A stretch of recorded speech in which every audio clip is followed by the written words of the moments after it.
Good afternoon and welcome to the 2023 CLOL Fall Warmup Semifinals brought to you by Shopify Rebellion. We have an excellent best of 5 today ahead of us between the University of Waterloo Warriors Gold and the University of Guelph Griffins Gaming A team. So the winner today will advance to the finals happening tomorrow. And yeah, so they've already made it through the round of 16 and the round of 8 to be here today, Jamin. Yep, and I believe that they are 3-1 in quarters. So looking forward to today's game. We're against Gryphon Gaming, so the Waterloo Gold is against Gryphon Gaming. I believe that's the University of Guelph. Exciting game in store for us, especially now. I feel like nowadays there's so much to watch. You know, the League of Legends World is happening. You know, I know I stayed up till 4 a.m. catching that. Yeah, especially, and I think you said the Dota Worlds are happening too. So a lot of things to watch. But please remember to also watch, our esports games in the meantime if you need a quick change of pace. Yeah, I think next to Worlds, as you mentioned, the next most prestigious event would probably True. be this CLOL warm-up. So, True. yeah, exciting game as we mentioned. So the University of Waterloo against Gryphon Gaming. Neither of them have faced too much adversity getting to this point. As you mentioned, U Waterloo went 3-1 in quarters and 3-0 in their round of 16, and Guelph has gone 3-0 in both the round of 16 and quarterfinals. Excuse me. So today's semis, neither team has faced too much adversity. We'll see which team can take it. Hopefully, it's a relatively close series and not another 3-0 or 3-1, but I guess we'll have to see and how these teams match up. Yeah, we love to see those close 3-2s, right? We love to see it. Hopefully, or maybe, well, if there is a reverse sweep, it's hopefully in Waterloo's favor. Not to be biased, but Yeah, so have you been catching the Worlds game so far? yeah, I think if there is a topic worth mentioning other than today's game, it would be that exciting upset by NRG versus G2 earlier this morning, I suppose. Yeah. Yeah, I mean they looked pretty clean. I think NA's last hope is still going strong. So, Yeah, we got a team into the quarters, which is I think that's already yeah, and overperformance. yeah, and if I had to. speaking of Worlds, what is the meta looking like nowadays? So I know. Let's talk about the meta a little bit. So I know, like, nowadays we've been seeing a lot of Senna. It's interesting because no one really expected the Senna pick to come out, but we've been seeing a lot of Senna Tom Kench. I think both NRG and T1 played it yesterday. And overall, there's been a lot of Xayah priority in the bot lane, a lot of and a lot of Ezreal picking straight into losing. But what's your take on the meta so far? Yeah, so I guess the difference between today's game is on patch 13.21, which is different than the World's patch. So we're going to definitely see, or we should be expect to see a meta change since the pro meta right now with no pro games on the live patch. It's not really fleshed out. We'll see how Waterloo and Guelph approach that respectively. There was the big jungle change at 13.2, so the last patch that has shifted things a lot. Like you said, Senna and Xayah are better, more prioritized ADC picks right now because there is a shift towards the late game. Right. Jungle doesn't have as much pressure early, so then you want to pick generally in the solo queue meta anyways, champions that scale better are more prioritized. Right. And I know that especially our jungle is Onat. The jungle for Waterloo Gold is Onat, who is a former mid player, so I'm looking forward to a lot of synergy there between the mid laner because nobody understands mid laners like former mid laners, right? Yeah, it's really exciting to see that mid jungle synergy. Hopefully Onat, having that favor towards playing for his mid laner, wanting to get him ahead. But yeah, Onat, an ex semi-pro actually, basically he played in the NACL this past summer on Team Fish Tacos after qualifying from Team Supernova. So yeah, Onat, very exciting player, and he was actually supposed to be our coach for this season. Unfortunately, our starting jungler went on an exchange term, so Onat stepping into that jungle role again. Former mid laner, so he really had to fill some big shoes. But I think he's been playing excellently thus far. Yeah, like I mentioned, the mid jungle is the second. Everyone thinks about the ADC support, but the most important I think for the early game is the mid jungle. And we see that a lot, right? Competent mid jungles with a lot of synergy, they can blow up a game, walk around the map, like they show up everywhere. If you have that synergy, like, oh, I open my closet, like the jungler's there, like I go to the bathroom, the jungler's there. He's just like, always there, man. Yeah. You can never see him coming. Yeah, I like that you did bring up ADC support though, because I think that's also worth mentioning for the Warriors Gold team. Our ADC is actually Callum Coy, who last year also played for Warriors Gold as support. So we have 2 role swap players from last year's starting roster. Right. Yeah, and going forward to this Halloween, are you thinking of dressing up as something? I do have a costume in mind for Halloween. Do you have anything? I do not. You do not yet. I might have to, resort to, I might buy 3 packs of toilet paper and be, I might be a muumuu, right? Like Throw I can something do together, that. yeah. I can put some green paint on some toilet paper and wrap myself up to school and cry a lot. Damn, are you gonna pretend to have no friends too, man? Like, come on. I'm already fulfilling. See, I'm in character all the time. Yeah, I'm what am I to always, you? Come on. I'm always crying. You know, I have no friends. You know, everybody leaves me. You know, that's I'm already in character. All I need is those those bandages. So. You know? Yeah. So you said you had a costume though, right? Yeah. I just have a Pikachu onesie. Oh, Pretty okay, straightforward. okay, yeah, Nothing. Pikachu, Yeah. Pikachu, yeah. That's cute. Not a difficult costume. Obviously, just slap it together. No makeup or anything. So Yeah. yeah, simple enough. Yeah, you know, like I might come to school, you know, throw a Pokeball at you. Like, You capture me, man. Come on. yeah, you know, I gotta conveniently pull it out. You know, like I need my phone charged. Like. Oh yeah, that's what Use you're trying Use Thunderbolt, yeah. And we're jumping straight into Champions Select now. It's gonna be Warriors Gold against Gryphon Gaming. The Yasuo ban coming out first side for Warriors Gold. What do you think about that? Yeah, makes a lot of sense. So I can't see the summoner names right now, but I'm assuming Gryphon Gaming's starting mid laner Wandered. His in-game name is Wandered. He is a Yasuo one trick, so I very wonder what champion he is. very, very proficient Yasuo player, and then Yone secondary. So of course hitting him with that ban, putting him off his comfort is very smart from the Warriors. Yep, and the Graves ban coming out from the Gryphon Gaming side as well. Obviously Graves obviously a generally strong pick right now, and Onat. Do not put him like if the jungle's going slow, a lot of people also opt for the carry junglers as well. So Graves a shrewd ban, and the Echo is going to be banned out for Warriors Gold as well. And looks like that's going to go straight into a cast ban, and I think that is targeting our mid laner, who is known for that Cassiopeia.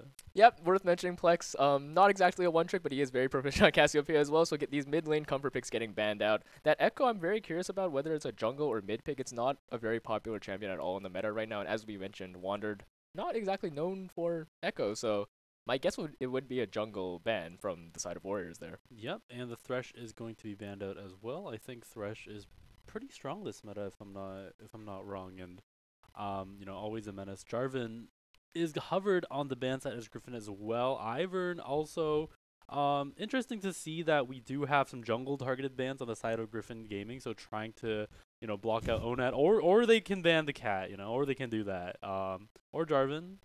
Let's see what they ban. Yeah, they go with the Jarvan, obviously a strong pick.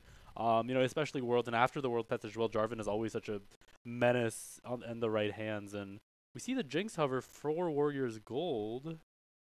Let's see. The first pick is going to be Jinx locked in. Now, what do you think about the Jinx? Yeah, it's a good comfort pick for Callum Coy. He definitely is very good on it. And Jinx, in the last patch, did have a bit of problems with her scaling where she could infinitely stack her get excited and get insane amounts of attack speed. Ooh, yeah. That was adjusted recently, so she caps out at 5 stacks, so she can't go absolutely insane in the late game anymore, but still a very good scaling pick as we mentioned, and hopefully, yeah, Callum Coy willing to take that blind. Yeah, and the Ziggs is going to come out from Gryphon Gaming, and this may and Ziggs is something that can potentially be flexed to mid or bot as well, so this gives a lot of flexibility there. The Alistar coming out as well, so Gryphon Gaming opting for maybe this non-traditional bot lane, but I we'll think have to see. so Gryphon Gaming, not sure again who their player is since they do have some substitutes playing for today, but their starting ADC Nutter actually has played Ziggs ADC in the past. Right. So I expected to go to him, and Alistar a pickup for the support.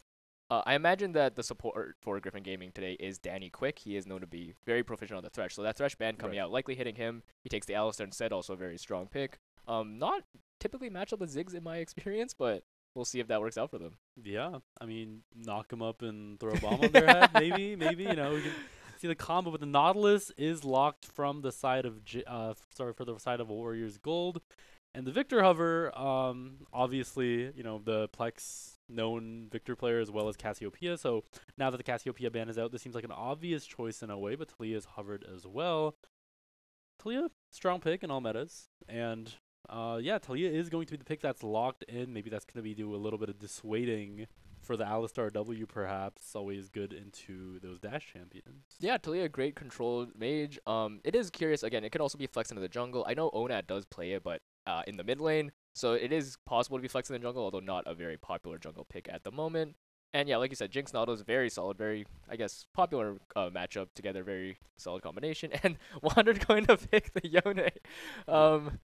Yeah, I guess it is on brand. If we're going to ban his Yasuo, he has his main other champion, especially in solo queue, is just the Yone, so pretty much the same champion. But yeah, if Yasuo can't pull up, you just call his brother, So Wandered is locking in that Yone. Obviously, a little bit. So Yone also is a good fill for the lack of ADC damage coming in from Ziggs, so that could be a shrewd choice. Aatrox is banned away. That is probably because our top laner in Exhaustive is known for his Aatrox as well. And now this gets kind of interesting because the top pool is shrinking now, and you never want to blind top. That's a thing. Yeah, it's very interesting. Of course, both teams prioritizing picking their bot lane first, leaving their solo lanes up for hopefully a counter pick later on. But yeah, you also risk the chance of champions being banned out. Warriors going to ban the Camille, actually, which Inexhaustive is also known for playing, so they're not willing to let Gryphon get that pick. We'll see what Inexhaustive is put on otherwise. Yep, and I can see a Fiora ban. Oh, no, it's going to be a Sylas ban, so... this could be most definitely to be a Talia jungle.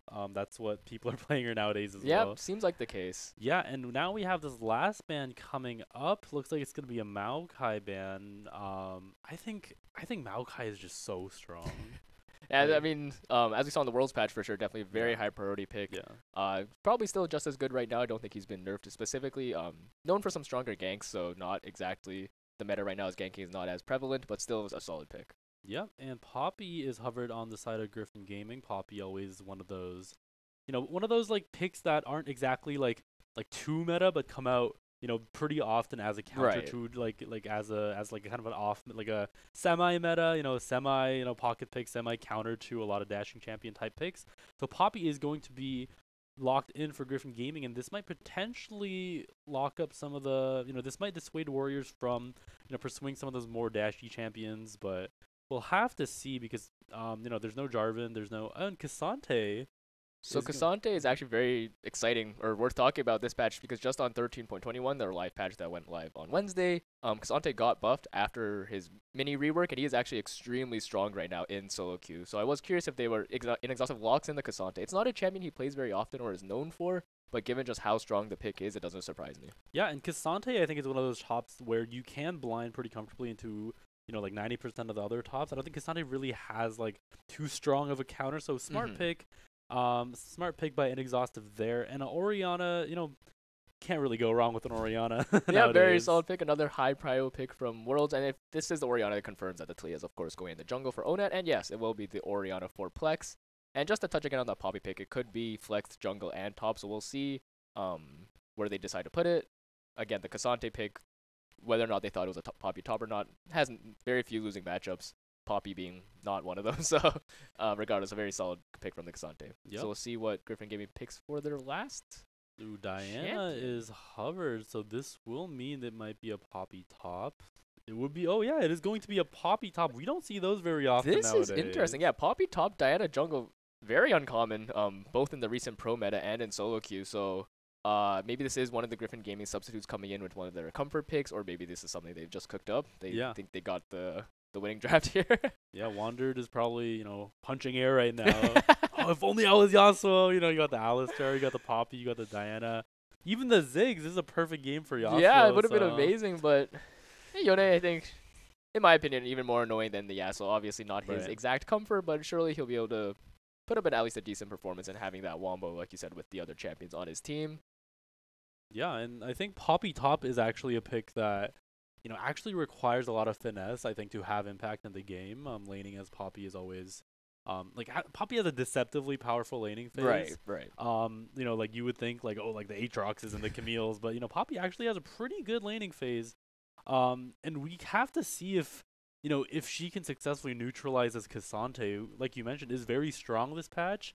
If he turns into a monster, if he goes all out, like who can stop him, right? Yeah. Hopefully the Poppy, right? Yeah, get your Showmaker copy pastas ready. But yeah, the Poppy pick again also interesting. Like you mentioned, great pick into Dash Champion, so it possibly was an early deterrent of Inexhaustive's Fiora, which he is also known for. But now there's very few dashes on the side of Warriors Gold. That Poppy W, it could work on the Nautilus hook and Cassante to a degree, but I'm really curious, I guess, what the thought process behind it was otherwise, because I guess her main strength or main deterrent tool is not the highest value in this game. Yeah. And we are going to be looking at a pretty interesting mid matchup as well. I think Talia versus Yone is... Oh, sorry. Orianna versus Yone. I think, typically in the solo queue environment, you would expect Yone to kind of rip up Orianna, but...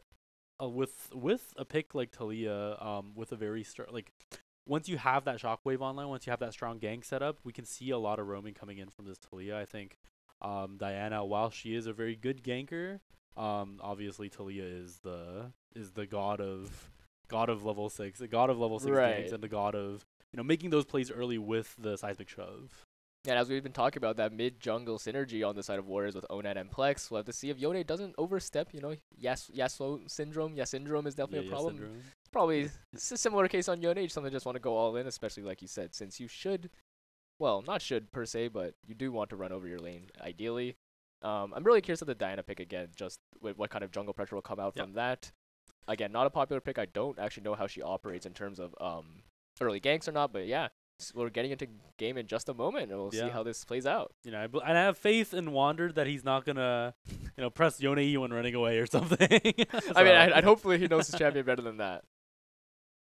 Yeah, so we're gonna be getting into game shortly, but we're gonna be looking at so we haven't talked about the bot lane yet. I think that's the one thing that we're missing. Glossed over it. We're going over everything. We're gonna be extensive here. Yeah. So Jinx and Ziggs. Ziggs bot lane is a pick where you kind of neutralize, like I think mage bot lanes usually have a lot of prio, a lot of push early in the game. You can neutralize the lane in a way. So it's going to be, in this kind of lane, it's always going to be about the supports. It's always going to be about whether that Nautilus can get onto the Ziggs, especially with that Alistar disengage and engage. It's going to be really difficult for, I think, it's going to be on the Warriors to do anything meaningful early.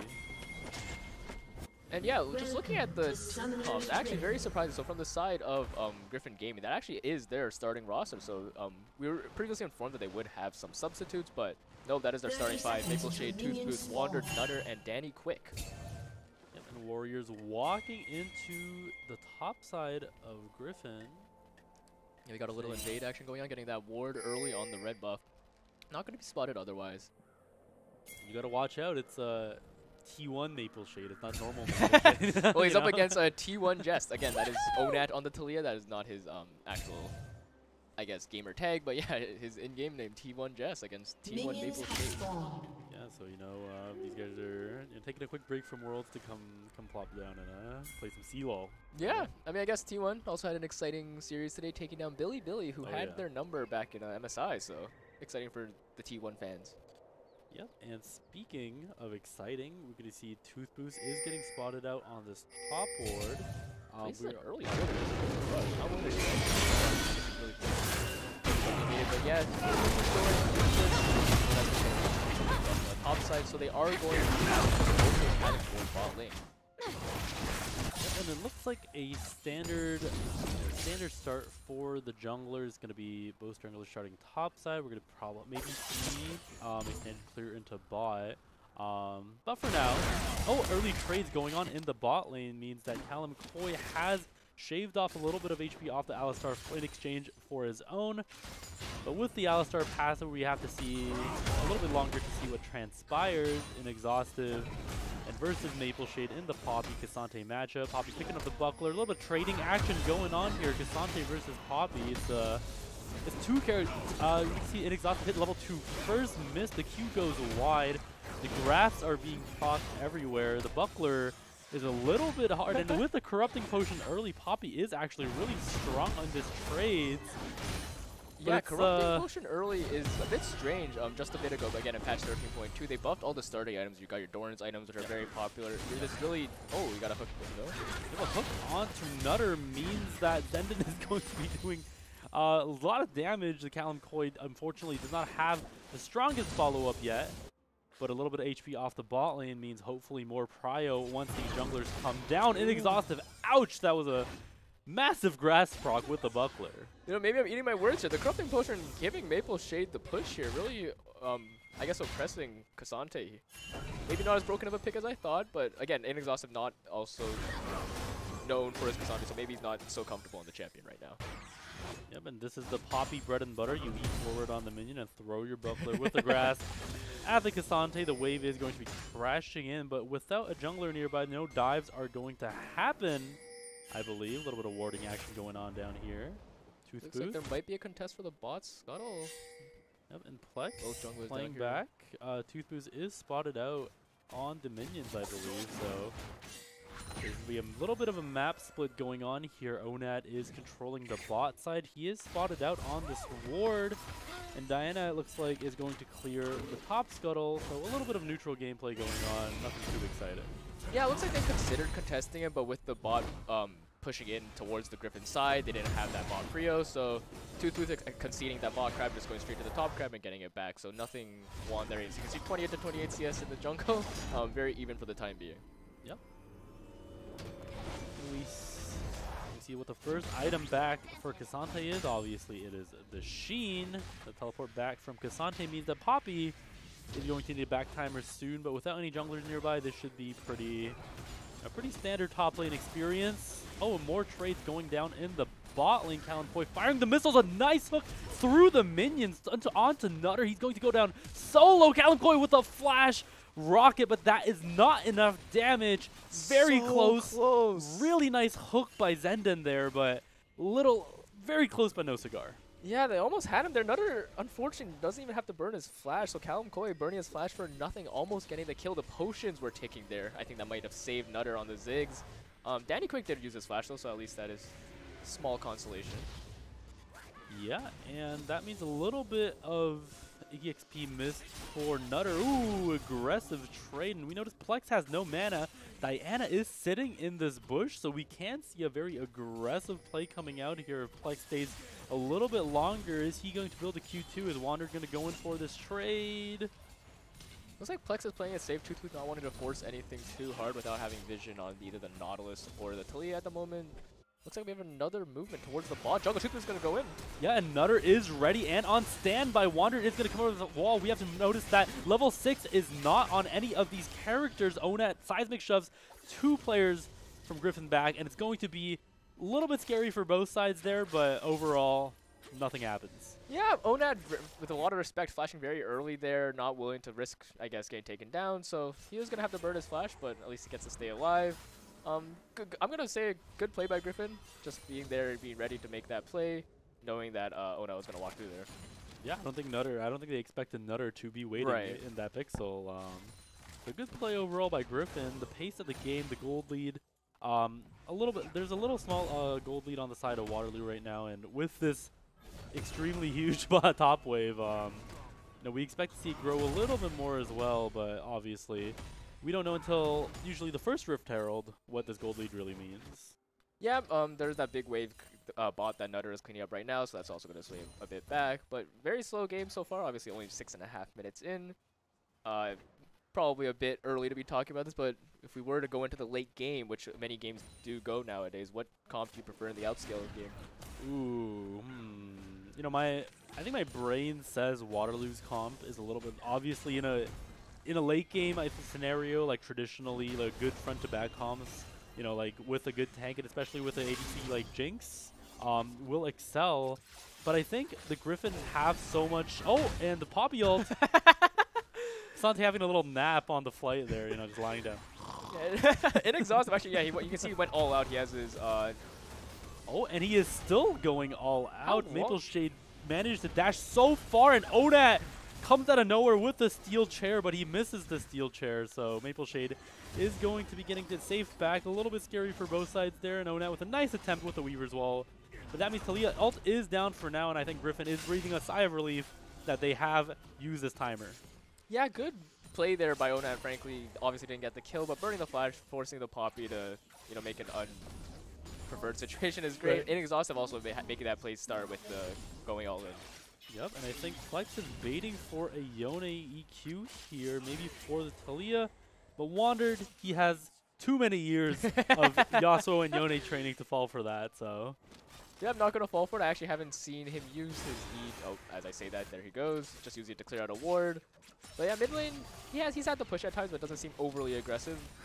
Oh, nice hook by Zenden means that Nutter is going to get hooked once again. The odd Nautilus does huge amounts of damage early. Obviously, one of these supports that you really don't want to get hooked by if you're an ADC. Now, tower play is going to go the side of Kalimkoi. The Waterloo bot lane is consistently making these little small dubs here. But now Tooth Boost is waiting. The level 6 is online from vision Diana. on him. Wow, he's hiding. He knows the vision game perfectly. Oh, but a nice Q ult combo, but what is happening? The damage is not enough. Wandered is going to go down to the turret shot. How did Plex live? How did that all go down? That was crazy. We thought that Wandered had that kill, but what happened to Nutter? That's insane. Just all over the map, Warriors getting the advantage here. Toothbooth played that vision game perfectly, staying just out of vision, making a flash engage, but somehow not enough damage comes through and Plex lives. Let's get a replay on this bot play now. Yep, and it looks like Nutter was hit with a Super Mega Death Rocket, and Onat coming down to clean up this bot lane, and with that wave so big, it looks like there's nothing really they can do against this dive when all of the jungle pressure is mid. Yeah, beautifully played. Both junglers trying to make one happen, but both of them going over in favor of the side of the Warriors. Oh, and Toothbooth. As I say that, Toothbooth getting his revenge on the mid lane, taking out the flashless Plex. Toothbooth saying, you know, the final destination stuff. You know, if you outlive your death, you know, it'll eventually come for you. The Rift Herald is started up by Toothbooth. We see that Danny Quick is also rotating for this, and I think Waterloo is going to give this up. No contest is seen here. They might start up the Dragon with a cross-map play, but we'll have to see what happens. Yeah, I was going to say both Plex and Callum Quay were in base at the time, so I'm not even sure if they can trade the Dragon back. Onat getting the bot Crab at least. Oh, he is going to start the Dragon, so we'll see if they have enough pressure, but already done on the Herald. Toothbooth now moving towards top, but it looks like they'll also concede the Dragon in lieu of another play.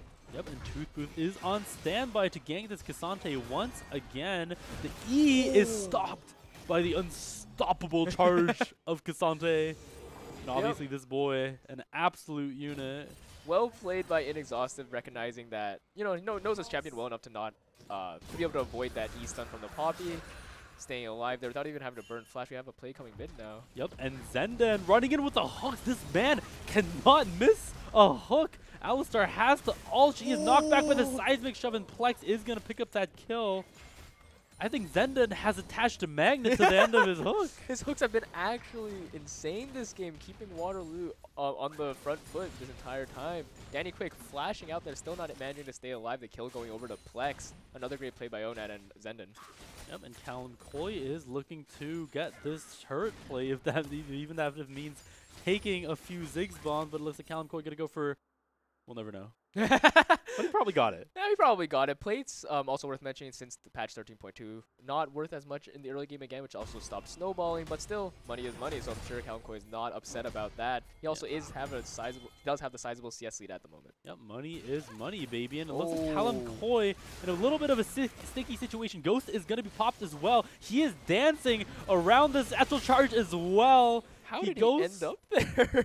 Yeah, and it looks like the entire Gryphon Gaming army also also pulled up there to catch out Callum Coin. Looks like Rift Herald is going to be dropped on this bottom lane. You know, hopefully feed some gold into Nutter's mouth.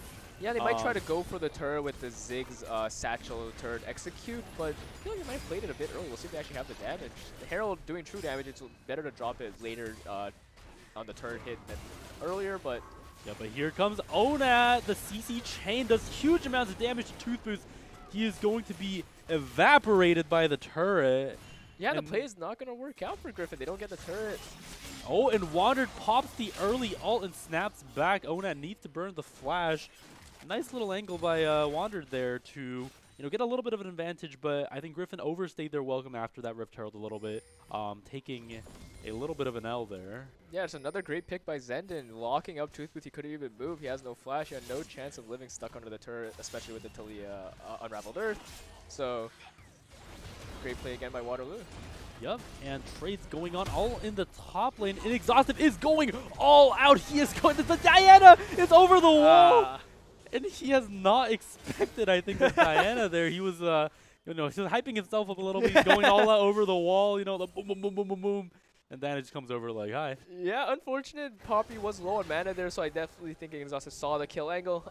Unluckily, as you said, that Diana is in the area, but again, I like the vision. Here to avenge his fallen comrade potentially, but no. He is going to be getting the next best thing, which is avenging the minions that helped killing his comrade. Yeah, getting some extra gold in his pocket. You can see he's already doing very well for himself. Just 5 stacks left on that jungle smite, and also having his first item completed. Onat doing very well for himself. Yep, and we see the mythics completed, 2 mythics completed on the side of Warriors Gold.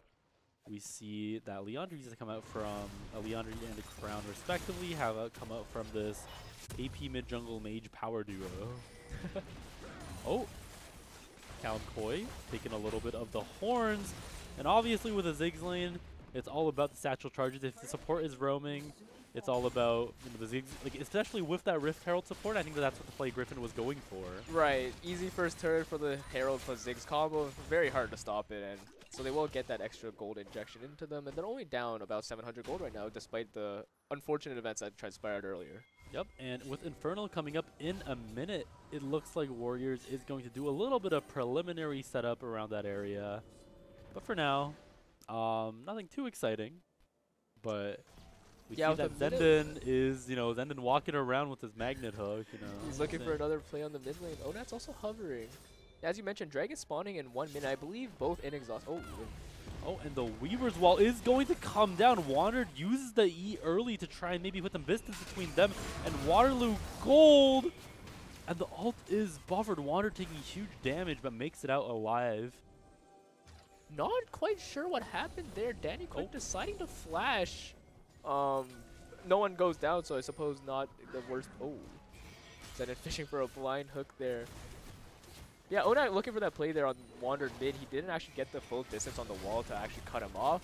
So Wandered able to just E away from that. So that's it. They are getting the Dragon priority now. And as mentioned, I was going to say that the TPs are all going to be up for this Dragon, so we'll see. Oh, and every time we look top, it appears to be the Poppy, and Maple Shade just bonks Cassante with his huge hammer. And I think that wasn't a development that really was expected from this matchup, but like we mentioned, Poppy deceptively strong in this laning phases. Maple Shade flexing his muscles, showing that Poppy maybe is a Cassante counter. Granted, he had a bit of help from Diana somewhat earlier, but Inexhaustible just not able to find the place top. He will be up in order in time for this Dragon if they decide to contest it. Oh, and Wandered has the flash after being a little too far up on those minions. But this should be a Dragon conversion for the side of Warriors Esports. Callum Koi is going to stop the Ziggs. An absolute menace against these turrets. But Toothboo saying, we made a trade one more time. So this happened last time. Toothboo on the Rift Herald. Onat on the Dragon. And we'll have to see if this play pays off for Waterloo if we see what the soul is. Yeah, but just another standard Dragon Herald trade. Herald prioritizing the short-term advantage while Dragon playing for that soul. It's going to be a Mountain Soul. Unfortunately for Waterloo, one of the weaker ones at the moment, I believe. So not ideal, but again, they do have that scaling in their back pocket now. Yep, and Mountain Soul, could be worse, right? I guess on the side of Warriors Esports, especially with these a little bit squishy triple carry composition. Maybe Mountain Soul will provide a little bit of stability. But it looks like right now, Toothbooth has made his way up to the top lane. Inexhaustive, all outs. The ult is popped as well. Inexhaustive dashing all around, and at the end of all that, he's still winning. going in. He's going in for Toothbooth. Oh my! He has won the 1v2, and he's looking for more. He's going for Maple Shade. The all of the Tonfas are broken. That's the power of Cassante at 13.21 right there. Just winning the 1v2 straight up, even though he struggled against Maple Shade in the 1v1 alone. But he saw that Diana behind him just went all out on him. Diana has no chance of living. Yeah, and it looks like Onat has also picked up a kill in that jungle skirmish as well. The Chompers are going to catch Nutter. His ult is going down. Super Mega Death Rocket finishes off Nutter. And it looks really close for Zenden, but mid turret is going to go down. Yeah, he lives with a sliver of health. Another beautiful force from Zenden, just finding all these plays. Oh my god, and Maple Shade doing so much damage, but this time Inexhaustive has called his AP jungler over, saying, you're not the only one that can call his jungler here. Onat is going to pop the Strides Strong, and Maple Shade, he's just so fast. Yeah, great play by Maple Shade, dancing just outside the turret range, and then managing to flash out, avoiding the Unraveled Earth from Onat. Onat burning his flash to get over the wall. They're not even going to get the kill. He does get a flash, but yeah, Inexhaustive also living with a sliver of HP there. Yep, and it looks like the Yone ult is going to be used. The flash has to be popped from Plex again. And this is usually what happens, right, in these side lanes against the Yone. But it looks like Cassante has popped onto the scene. Danny Quick is going to be just one cow. He pops the ult, but I don't know if he can really make it out. This is the second time we see it in 2 minutes. The Alistar lying down on the river. It's just a lone Cal. Oh, Zenden failing the Hex Flash, not able to find the engage on another there, unfortunately. It didn't look like his ult wasn't up either, though, so even if he did make it over that wall, minions were in the way, I don't see him hitting that hook on Nutter. You know, I think Zenden was trying to Hex Flash over it, but you know, his hook is so magnetic, he just starts sticking to things. You know, he's stuck to the wall. You know, he couldn't make it over the wall. Yeah, I couldn't, not quite. Just the trade-off for his miraculous hooking ability. Wander, the Unraveled Earth, is going to catch him, and it looks like Ona and Callum Coy are just wailing on this Yone. Good night Yeah, to another Wander. kill over the Clalum. Warriors Gold owning the map a bit right now. You can see that most of the vision is... Actually, okay, well, Gryphon does have a bit of vision inside of Warriors jungle, but that said, it's the Warriors that are pressing towards the enemy jungle. And even here, Ona just using his ult for the tempo clear. It's all about the tempo these days. You know, you gotta keep it up. Weaver's Wall, just the tool. You know, he's taking the Go Train. The red buff. And Weaver's Wall might be a bit more effective than the Go Train. We have consistent issues with that, but let's not talk about the Let's Go Train. not talk about Let's it. not talk about the Go Train. And we see that it's going to be 1 more minute until the Dragon is up again. Last time it's been a lot of Gryphon Gaming giving up this Drake's for free, but in exchange for the Rift Heralds. But it looks like Maple Shades and Inexhaustive are throwing hands again, usually how it goes. But, you know, once the items are kind of up for both of these laners, I think Cassante has that upper hand with the all-out on these engages. So I think Maple Shade not as able to easily bully Cassante as much as before. But with his Rift Herald going down mid, this is going to be the T1 down on the side of Warriors Gold. And maybe this will give Gryphon a little bit of more breathing room to set up vision around this Dragon. yeah, we'll see if they decide to contest it. You know, speaking to items, both Onat and Callum Coy are actually at 2 items, are the only ones in the game. On the side of Gryphon, it's all 1 item. So the item advantage is definitely for Warriors right now. They should be stronger in fights. Oh, Wander getting picked out the top jungle. And Onat is just finding Wander. Like, I don't know what Wander did to Onat. Callum but Coy is frontlining solo right now. Yeah, and the pop yield is used as well, so that's going to be 1 resource down. Inexhaustive has made his way onto Nutter. Somehow he goes all out. The nuke comes on top, but Cassante says, I don't care. I'm Cassante. I got 4,700 HP. A nuke can't stop me. And it looks like it's going to be Maple Shade quickly trying to clear this mid wave here, but Plex is... If not, if Plex has to say something about that. Looks like Waterloo Warriors are going to collapse on top of Maple Shade. I think they're going to let Maple Shade scurry away from this one. They're playing for the double play, securing the Dragon first, and also starting Baron on the top side. That was just a massacre in total. All 4 going down from the side of Gryphon for nothing. Starting off with that pick on Wander to the top jungle. This is just an amazing play by Waterloo. And this is definitely going to swing the game heavily in their favor. Yeah, and for a moment it looks like Gryphon has a really good setup around the Baron. You know, as you saw, the bottom jungle was completely dark for the size of Warriors, but wandered, you know, obviously not the champion with a champion with deceptively low mobility if you don't use the ult. And I think Ona has been especially diligent about using these you know, landing those seismic shoves on the Yone. Wander not having, you know, too much of a good time in this game. Yeah, unfortunately, 0-3 and 0 on that Yone. I'm not gonna blame him for sure. It's not the Yone syndrome getting him killed, just making great picks on the side of Waterloo are finding him. So, I mean, if this were solo queue, he'd be 7 deaths away from his power spike, but don't know if he'll have that luxury in this game.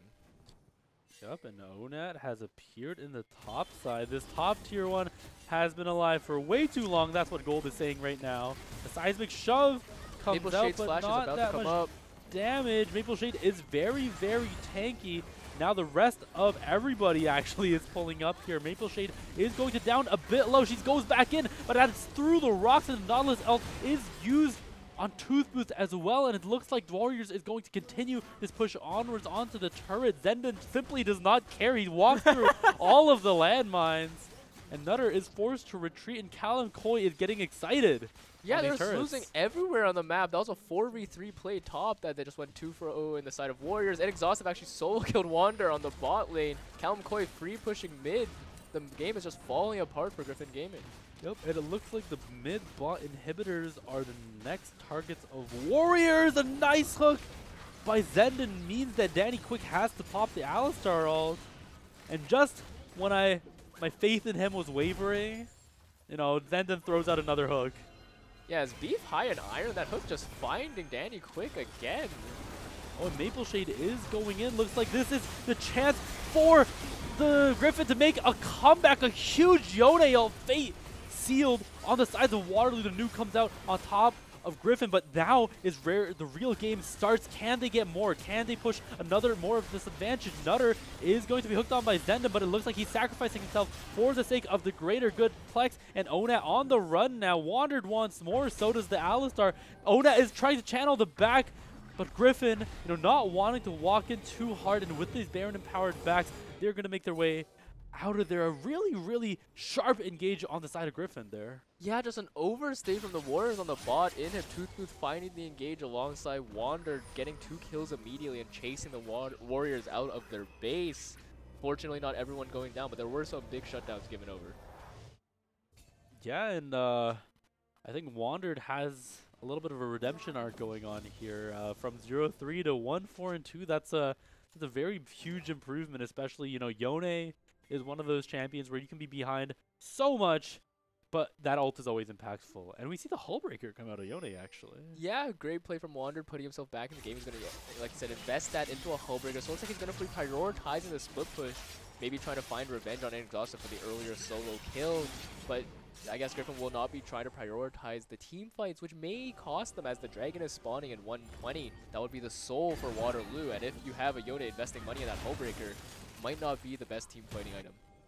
Yep, and Seismic Shove catches Maple Shade, but Maple Shade simply uses the stronger shove to send Onat to another dimension. Callum Coy, the Seismic Shove catches out Toothbooth. He pops the ult, but the Super Mega Death Rocket is so swift, and the Weaver's Wall is coming out on top of Danny Quick. The Alistar ult is popped as well, but the Yone ult comes over the top as well, dissuading any further pursuit of this play from the side of Waterloo. And Wandered is this one linchpin that's holding together Gryphon.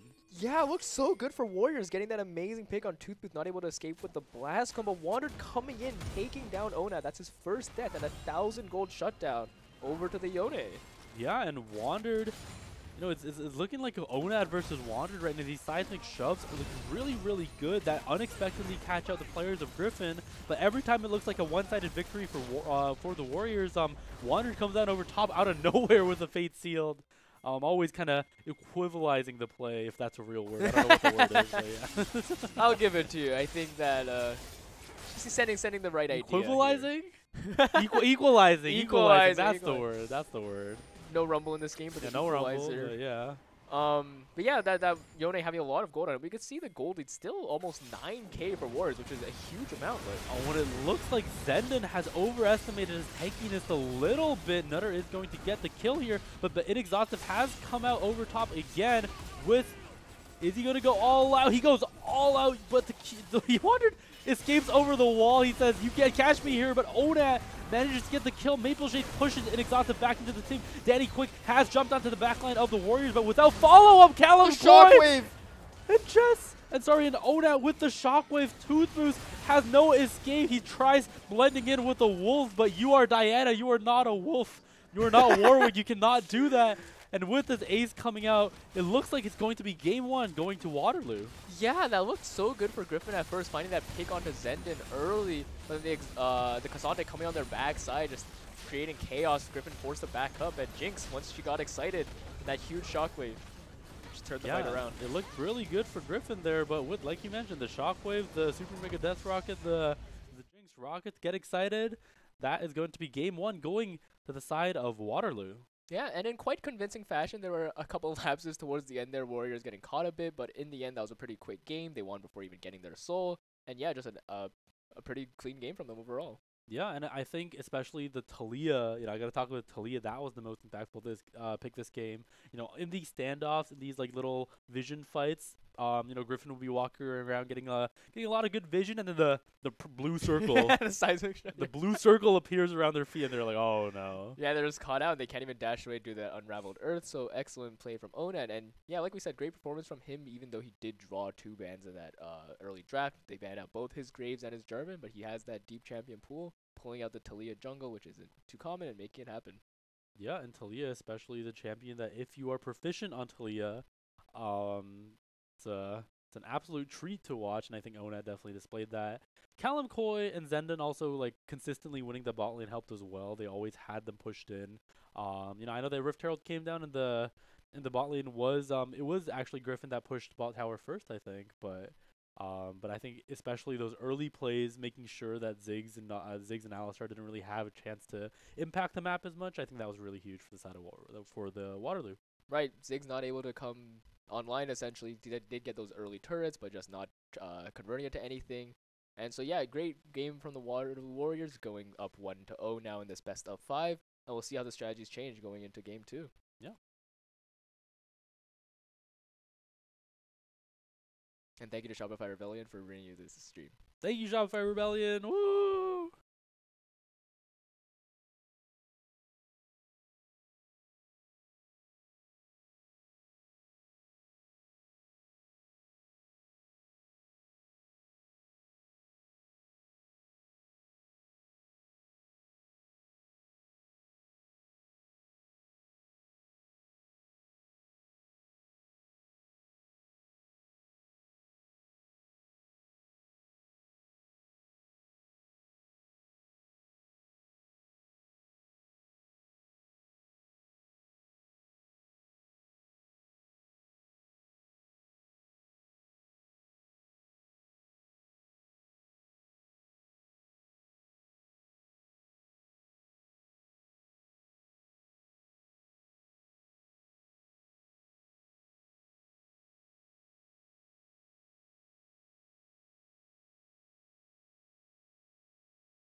And we are back after that exciting game one that went the way of Warriors Gold. Sorry, Warriors Gold. We have a lot of golds and blacks and whatever. But after that exciting game one, we're jumping right into game two soon. So, any thoughts on game one? Yeah, I definitely think there's gonna have to be a strategy mix-up from the side of the Gryphon Gaming. They kind of early game they held on quite well, but just mid game Waterloo Warriors blew it wide open. So I think that they're I guess more of a scaling comp. You know, Yone fell behind early, Zig's not able to find anything, didn't really work out for them. Maybe they put more emphasis on the early game and try to just not hemorrhage too much early on or in the mid game. I think Warriors, they can stick to what worked for the time being. They look very solid from them. Yeah, and it's kind of funny because the one winning lane that game was Poppy. We saw the solo kill onto Cassante.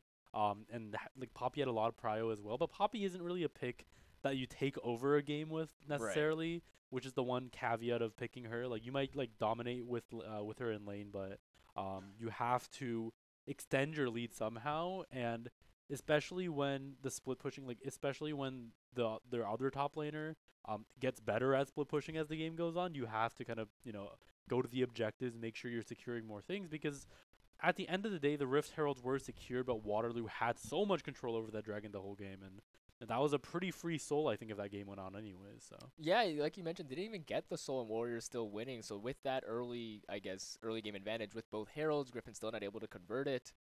Waterloo, like we said, getting those dragons, but not even using the ultimate strength at the end with the soul. So I really am curious to see how Gryphon will adjust their playstyle to, I guess, try to win this second game. And also, yeah, like you said, that Poppy pick from Maple Shade was the one winning lane, but in the end, Cassante, we really did see the power of 13.21 Cassante. Well, I'm wondering if they're going to ban it out. Again, Exhaustive, not the most comfortable on it, but still have a strong showing. That's kind of what I want to see. I want to see the Cassante ban, I saw Cassante at Worlds today, because like Cassante like here today. Like when are we gonna not see Cassante? When are we gonna get the when are we gonna get the Quinn top meta? That's what I want to see. I want to see the side pull out the Callista again. That's what I want to see. As a top laner myself, not very excited to see ranged top laners in the meta, so I'm not sure about the Quinn and the Callista, but from the side of Inexhaustive anyways, I'd love to see some of his more power picks come out. How's Shen doing? Shen, not a very popular pick right now, unfortunately. Not offering enough for the team, even though he does have that game-changing ult. And also, yeah, just Inexhaustive, known for his Aatrox, Fiora, Camille. Yeah. Shen, not his style of champion. Yeah. Poor Shen. Yeah, poor Shen. I don't think I've seen a Shen for like months on end now. I don't think anyone. It's been a while. Yeah. I don't think I have either. I play Shen too, and I just haven't it's a very situational pick. Yeah, yeah. I mean, we will pray for the return of Shen. Pray for that. Pray for the return of Shen. Over the return of Quinn and Callista, that's for sure. Okay, you know what? I will say that. I will admit that Quinn and Callista are a little bit cringe. Thank you. I appreciate that thought. What's another exciting top lane pick usually? Yeah, I know Maple Shade actually does play some amount of Riven, I believe. Not again, that's a very much a pocket pick, not popular at all in solo queue, nor professional, or not in professional play. Sorry, popular pick in solo queue, but not sure if that translates well to the structured 5v5 gameplay. Other than that, I don't think there's too many that are popular at the moment. I really one in the past that's very exciting, but not in the meta at the moment. Yeah, and I think we've been seeing some Gnar. Yeah, we've been seeing some Gnar as well, and I don't think he's been hit by a patch. I think this patch. Don't think so either. Yeah. Gnar is an interesting one. I was surprised to see it at Worlds. Yeah, I think it is a bit of a. I'm not gonna say it's a range top laner, but he does have that sort of niche to him. Not a common pick for many top laners, as he is a bit more difficult to pick up. Semi cringe. Semi cringe. Another one in that tier I'm gonna list is Jace. Vayne, like mega cringe, like Gnar, like semi cringe. What's the least cringe top laner? Is it Ornn? I'm an Ornn main, so what do you think I'm gonna say? Ornn's my favorite champion, though neither of these top laners. Tank champion, tank scaling champion, not the most exciting for many people. Yeah, like I would say though, another semi cringe champion is Jace that we've seen at Worlds quite a bit. NA Jace is a bit of a meme, but yeah, I do want to see Jace actually. I think Jace especially very exciting on the hands of. I think Jace is a pick that is so absurdly strong in the right hands, especially because all these neutral game, like especially in a slightly slower meta in these like neutrals, the Jace poke is insane if he gets ahead or even a little bit even. Like having a strong Jace on your team is always always so crazy. And I think if anyone can handle that, it's going to be, both of these top laners here who show, crazy mechanics. Yeah, and like you said, that poke, I think, could be, maybe that is something that Gryphon Gaming will lean towards more of a poke comp, so not letting Waterloo Warriors just force on them so easily and with so much health. I think that's a lot of what Waterloo was able to find, just these picks in the jungle, from full HP, not even being threatened. So maybe that is something that Gryphon Gaming leans towards. Ziggs also, like we said, can deliver that poke, so maybe just fix that into or put that Jason in the team comp. Yeah. When is Arcane Season 2 coming out? Have you watched Arcane? I have watched Season 1. It feels like it's been so long. I actually haven't finished Arcane. Like, I watched the first 6 episodes. You haven't finished? Yeah, and we all everyone said, okay, let's watch it together, and we never watched together. So, I see all the trailers, right? I see like Jace versus someone, and I'm like, I don't know. I haven't seen those episodes yet. Honestly, I can respect that. You don't have to. That Season 1 does end on a cliffhanger, so if you wait till Season 2 comes out, you can watch Season 1 into Season 2, but then maybe Season 2 will also have a cliffhanger, so yeah. I guess we'll see. I think I feel like I heard fall 2024, maybe, or was that fall 2024? I think sometime in 2024. Yeah. Okay. Okay. It's coming up. Okay. Not bad. Not bad. A lot of things to watch in 2024. Yeah. I gotta watch Bleach. And a new Bleach coming out. I gotta watch Jujutsu Kaisen. A lot of things to watch. So pretty exciting, but I think especially just going back to League content. Obviously I gotta watch Worlds next year too in fall. So. Next year, of course. I guess if we were to talk about Worlds a bit, who do you think? It is a bit early to say, but who's your money on? T1. T1. Okay. Brain, like Jingdong. Yeah. Heart. JDG. T1, but eyes on Champ Select. So we're gonna jump right into the Champ Select again. We're gonna see that Gryphon is going to be taking blue side now. Yep, so Gryphon Gaming on the blue side having that first pick advantage. Again, they're going to pick out or ban Graves first again, just not letting Onat have that. Onat already showing the carry performance on Talia. I don't think you'd want to have him being fed on Graves either. And at the same hands from Warriors Gold, also going to hit Wander's Yasuo again. Yep, and if it ain't broke, don't fix it. Ban the Yasuo and attack the Yone. I guess that was a strategy last game, right? They bullied his brother a little too hard, I think. So, Yasuo is not going to be picked out again.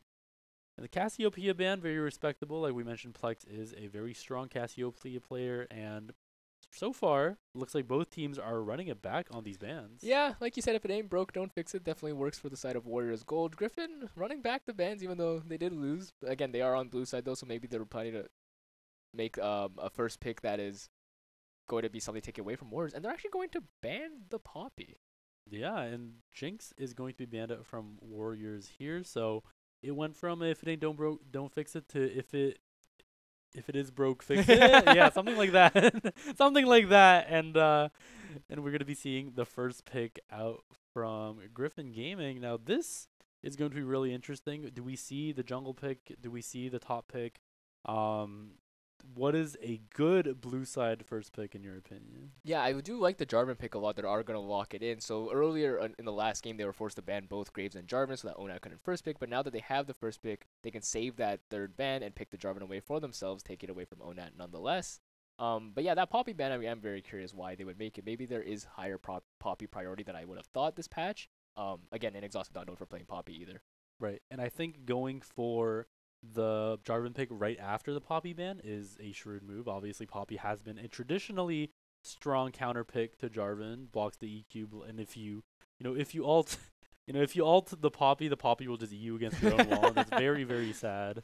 But it looks like this time it's going to be Kaisa also picked on the side of Warriors Gold, and I think Kaisa is a pick that has been pretty controversial in a way. A lot of carry potential, a lot of room for outplay, pretty decent laning, but surprisingly low win rate sometimes. Yeah, champion is pretty, I guess, polarizing. If you get ahead, you're definitely going to take over the game, but if you fall behind, almost useless, especially with this lethality build that's been cropping up. If you fall behind on that, you are almost not an ADC at that point.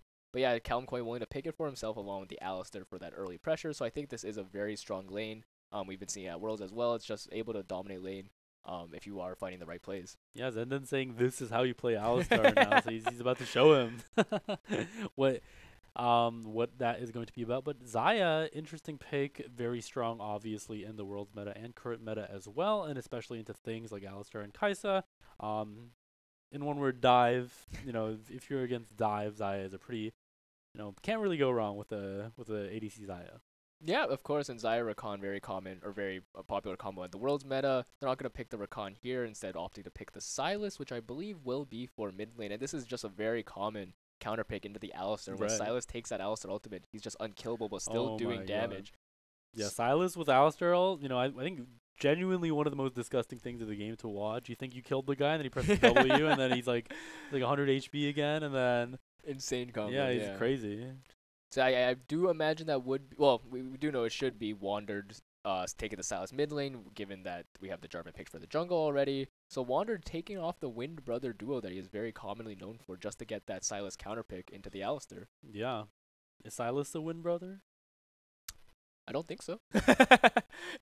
You can argue he doesn't look like a Wind Brother. I was trying to see, with Wander's champions pick, can I...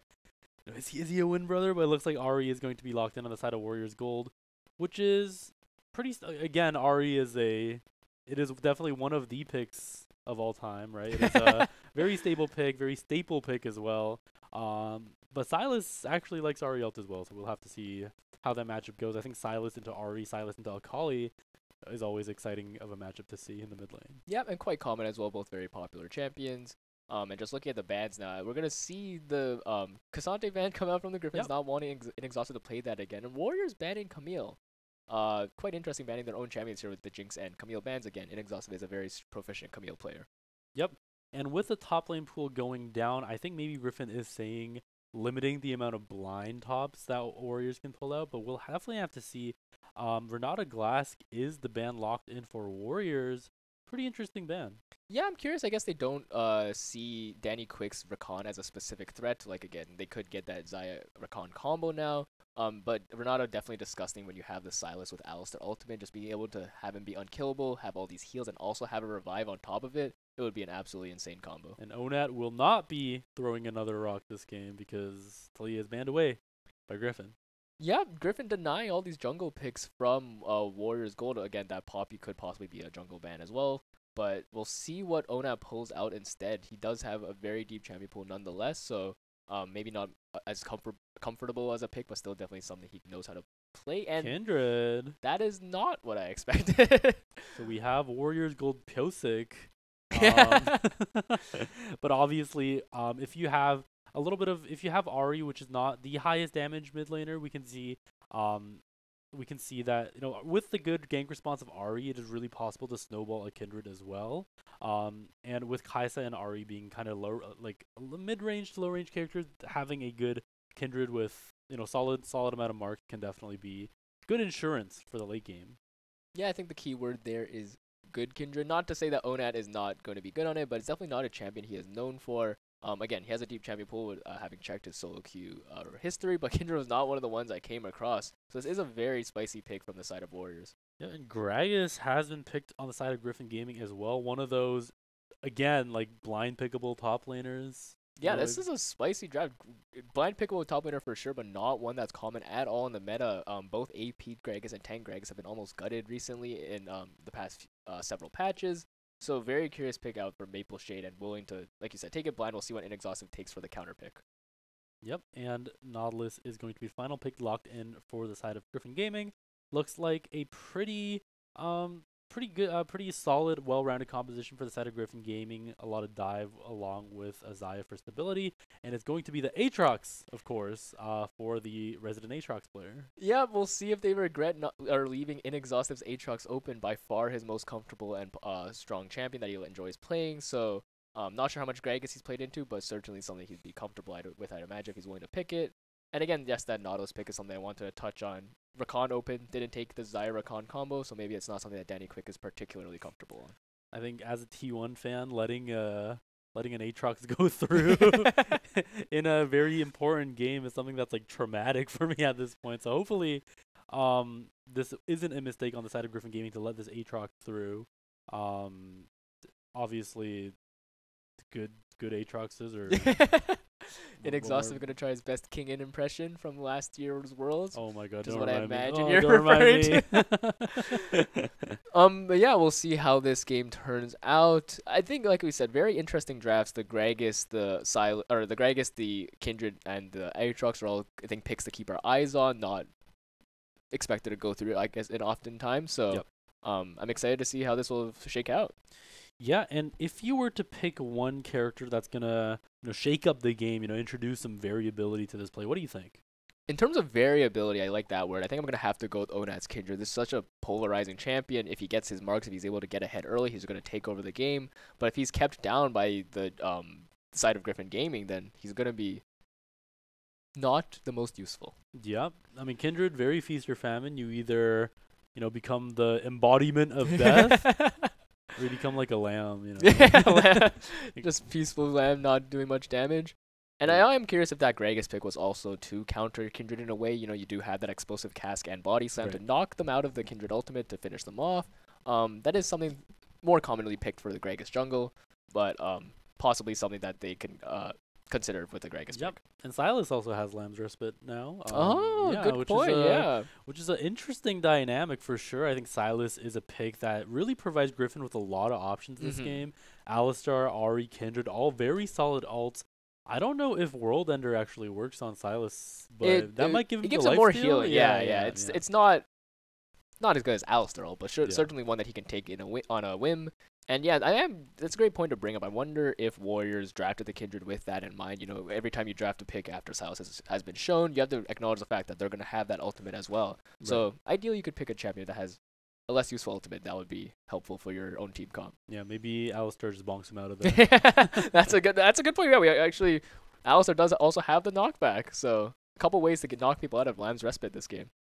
Yeah, and speaking about knocking people out, it's Jarvan, I think, is always very, very strong. What can I say? Like, it's a strong pick, especially with that early. Jarvan has the potential to, put the foot on the pedal from the early game all the way to mid game and not let go. And I think like Gryphon is actually really looking on the side of Jarvan to make these proactive plays, especially when you have Silas, especially when you have Gragas. These are characters with pretty good gank setups for this Jarvan to come out over top, and we definitely have to see what Toothbooth is going to do.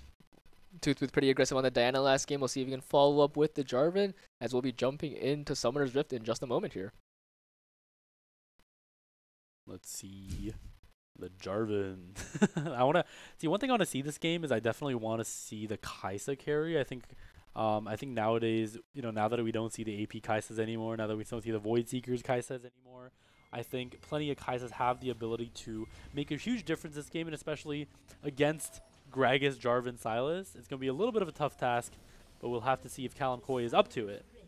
Oh, and okay, so this is something very exciting that we didn't get to talk about earlier in the draft. Toothbooth and Wandered have actually role swapped, so both of them are actually mid-mains in solo queue. So based on the draft, for their competitive games, they flex between who the jungler is, and it looks like this game, Toothbooth will be taking the Silas mid with Wandered on the Jarvan jungle. Yeah, if you become one with the jungle is you. Sometimes you got to exchange it.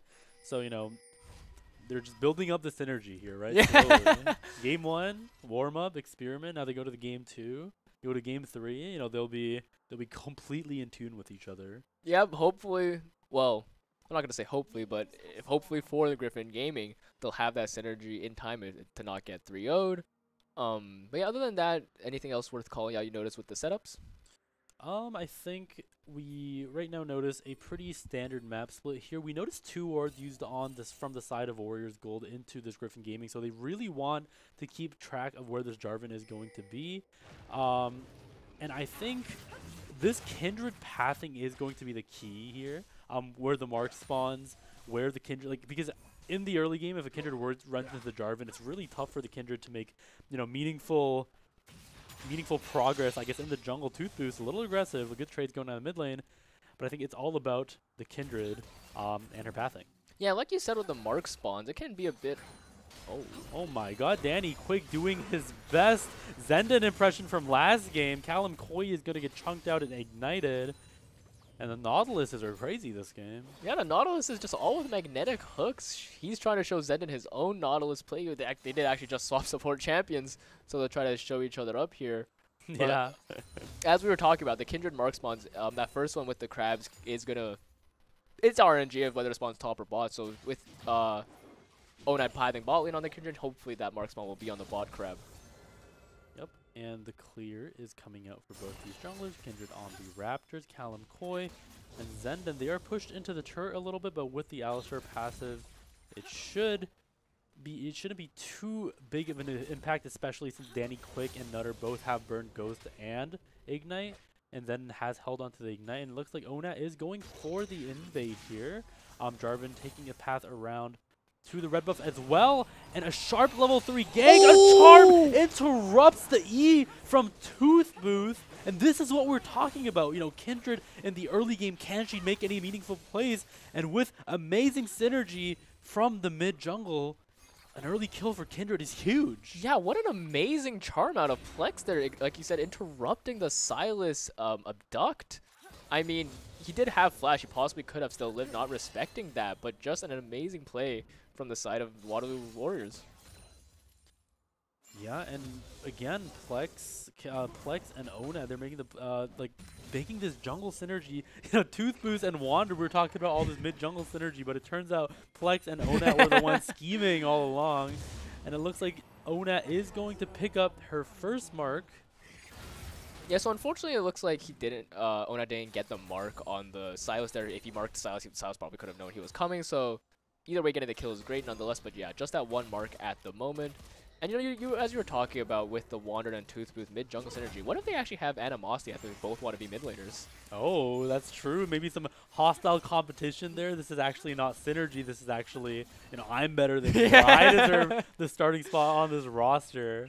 Onat gonna hop over the wall, going for another sneaky gank, and I don't think Gryphon realized where he is. Warriors Gold start the engage onto Danny Quick. Zenden is getting a bit low, but the flash stun onto Danny Quick means the kill is gonna be made. Nutter is desperately trying to get the kill onto Zenden, but Kindred everywhere at this point, and especially very impressive against the Jarvan as this character, you know, snowballing the game out of control. Yeah, just amazing map play by Ona, showing why he is an ex-NACL professional player for that matter. Just blowing this game open. We already have 3 kills for the side of Warriors inside of 5 minutes, as opposed to last game where it was much slower. Yeah, and I'm just looking around myself in real life right now to make sure Kindred isn't coming for me.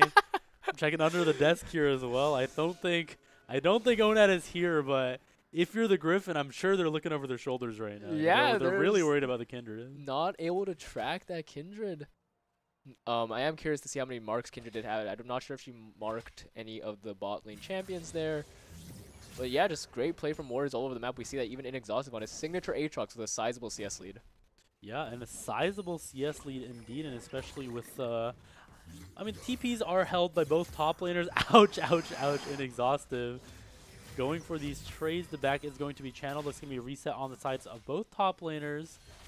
So a little bit of a slow game. Zenden is waiting in the bush, but Tooth Boost with his steal, maybe just take the Alistar ult as soon as he sees it. Read like a book. Just knowing the play before it happens, eh, Jamin? Zenden has, you know, Tooth Boost has a Uber Eats some Alistar ult to his straight to his doorstep. Yeah, but you know, obviously, if it's not an objective fight, if the ult runs out, then maybe that could be, you know, actually a problem for the side of Sylas not having access to the ult when he needs it. But maybe that is the clue, the reason why Gryphon is starting up this dragon right now. And this dragon is probably just going to be theirs. No contest coming from the side of Warriors. Like you said, Sylas with that Alice ultimate is just an absolute menace that you don't want to be fighting. So it's going to be first dragon of the series over to Gryphon Gaming. Yup, and the hook lands on to Ona. The flash has to be used because there's no Lamb's Rest, but the Danny Quick flashes on to Callum Coy as well, but Callum Coy says, "Who are you? Why are you flashing onto me?" And Callum Coy is kiting out the competition. Zenden, Plex, they're all here. Level 6 are popped. Alistar ult is popped by the Sylas, but Plex has taken out Nutter. Callum Coy is being attacked by this Alistar ult. Can this man be killed? Can this man be killed at all? Tooth Boost is juggling this 1v3, but it's not enough ultimately. You know, Alistar ult is massively powerful, but there's a limit. There's an upper limit to what that can do, and it's going to be a huge dub for the side of Warriors Gold. Just so close. Kalmkoi again living with almost no HP. It looked kind of good at the start. They were able to take down Onat, but in the end, there's not enough damage aside from that. Yeah, and I think especially there, we see Danny quick flash onto Kalmkoi to try to secure that kill. Try to get Inexhaustive signature Aatrox, man. We basically have King at the top. We're gonna get a replay here on the solo kill. Let's see how it shook down. Yeah, we cut straight to Maple Shade's death. Inexhaustive going for the Oh the my. Aatrox bread and butter, the Q1, Beautiful combo. W, Q2, Q3, boom, Maple Shade has disappeared from the plane of existence. He just gets obliterated. We can see that it is an AP Greg, so he's definitely on the squishier side, and he, again, not respecting the damage or the knockup space from Inexhaustive. He didn't burn his flash. Yep, Hex Flash channeled by Zenden to do a quick WQ onto Tooth Boost, you know, demoralizing, you know, the mid laner, saying, you can't steal my ult now. Yeah, Tooth Boost just having so many visits from not the mid laner. Meanwhile, Wander has not been mid once, I believe. He's going to take the Ahri out now. Yep, But yeah, Tooth just Boost. 8 minutes in, 7 kills to 1 from the side of Warriors, up 3k. This game is looking like another Warriors victory, although it is still a bit early. It is a little bit early to say, but especially it's hard for you to kind of not come to that conclusion if we look at the picks on the Warrior side. Obviously, Aatrox, I think, will have a lot of teamfight impact, even if it's against Gragas. Against AP Gragas especially, it's going to be hard to have, you know, Gryphon, any character on the side of Gryphon that can match the split push. And especially with that Kindred getting really strong, and with Kindred and Kai'Sa getting really strong, I don't know if Gryphon has a way back into this game that doesn't depend on some crazy Warriors throw or a crazy crazy Tooth Boost play. Yeah, it's going to have to be Tooth Boost and even Nutter too, as I don't think that Jarvan or that Gragas who's behind is going to be putting out too much damage. Yeah, like you said, that Kai'Sa very fed. I wonder if they'll be able to... Oh! The charm is ready, so a quick, I think Plex was waiting for, you know, the back interrupt there, but nothing interesting is going to happen there. Inexhaustive is landing these Q3s. I don't know how this man does it. That's a seasoned Aatrox player for you. It feels like they just have magnetic Qs, honestly, with the knockups. Yeah, Warriors seem to have many magnets. You know, last game it was the red line. This time, are they just passing it around? Like, it's like, oh, this time, like, okay, you can use it. You know, Inexhaustive can use it next time. Yeah, Zenda doesn't need it this game, so just passing it over. And the game's slowing down a bit now. No objectives on the map. We saw earlier that Onat got that Herald for himself, and now Wander's going to take away the marked Scuttle Crab. Onat probably not too happy about that one. And Wander is going absolutely ham on the Scuttle Crab. And Wander, the one looks like he is not spotted out by the ward, so he's going to be sneaking into Tribush here, but the wave is pushing a little far into Inexhaustive, unless they want to go for the I would be wary about a dive. That sounds... Oh, okay, well, the wave actually does bounce, though, so they're trying to look now, maybe. Mapleshade does not have his ultimate, though. Yep, Inexhaustive Inexhaustive has getting flash. a bit low, and Wandered is here. World Ender is popped. Oh. The flash is not enough to avoid that EQ, and I think Inexhaustive was setting up for something there, but... Yeah, I'm not sure if that was a spectator bug, but Aatrox looked like he almost flashed in place. Just gets knocked up by the Jarvan EQ anyways, and small misplay from Inexhaustive there. Gonna cost him his life and his flash. Yep, and especially now with the Lamb's Respite online, I think Warriors are setting up for the dive. You have to remember, Nutter has the Feather Storm as well. TP is channeled on the side of Gryphon, but the Lamb's Respite is getting huge value. Onat and Kalmkoi are the ones on the run now. What happened to Flex's HP bar? Why is he so low? Nobody knows, but it looks like at the end of the day, Warriors is all free in the flash. Tooth Boost jumping onto Onat, saying, I'm your dentist. He's Tooth Boost. He's here for the dental visit. But it looks like Zenden is caught under the turret as well, and Tooth Boost with the Kai'Sa ult. It looks like they're setting up for the dive. This poor cow looks like he's about to be turned into... a W flash combo onto the minion. I'm not sure what Zenden is cooking there. He's trying to go for the great escape, but just loses his flash for nothing in the end.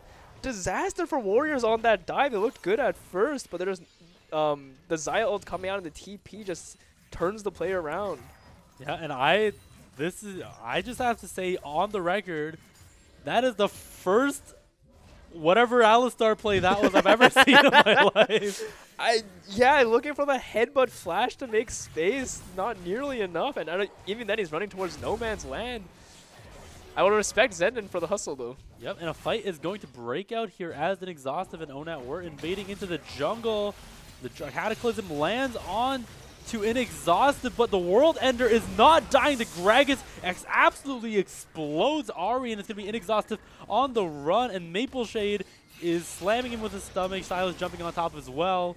And Gryphon has evened up the kills here. Yeah, earlier I was just saying 7-1 kills inside of 9 minutes. They've evened it up to 7-7. Some small missteps from Warriors and some great playmaking from the side of Gryphon Gaming. Yep. Nutter playing on the back foot here as the entire army has congregated topside. The Rift Herald is dropped in the bot lane, so I wonder if Gryphon is going to try to respond to this. I think they might go for a Dragon setup as well as respond to that Rift Herald. Yeah, it looks like I'm going to imagine that Rift Herald was... actually, it's possible that it was not expiring. Onat just wanted to drop it mid before the plates fell. But if this Herald does get the crash off, which it looks like it might, that's going to be a good gold injection for both Onat and hopefully Callum Coy. Yep, and Wandered has already gotten himself ready in the bot lane. Explosive Cask means that Inexhaustive is knocked away, but that is not the direction you want to go against the Aatrox. Inexhaustive is dropping the blade on top of Maple Shade, and Onat has arrived as well. Lamb's Respite is not up yet, but with the HPR of Maple Shade being this low, it should be an easy dive for the side of Waterloo. Inexhaustive is going to pick up the kill, and it looks like the Dragon is going to be started up at the cost of Maple Shade's life in a way. This is the Dragon for Gryphon Gaming, a worthy venture, I would say, especially with 2 Dragons secured now, and Infernal Soul going to be the soul in question for this game.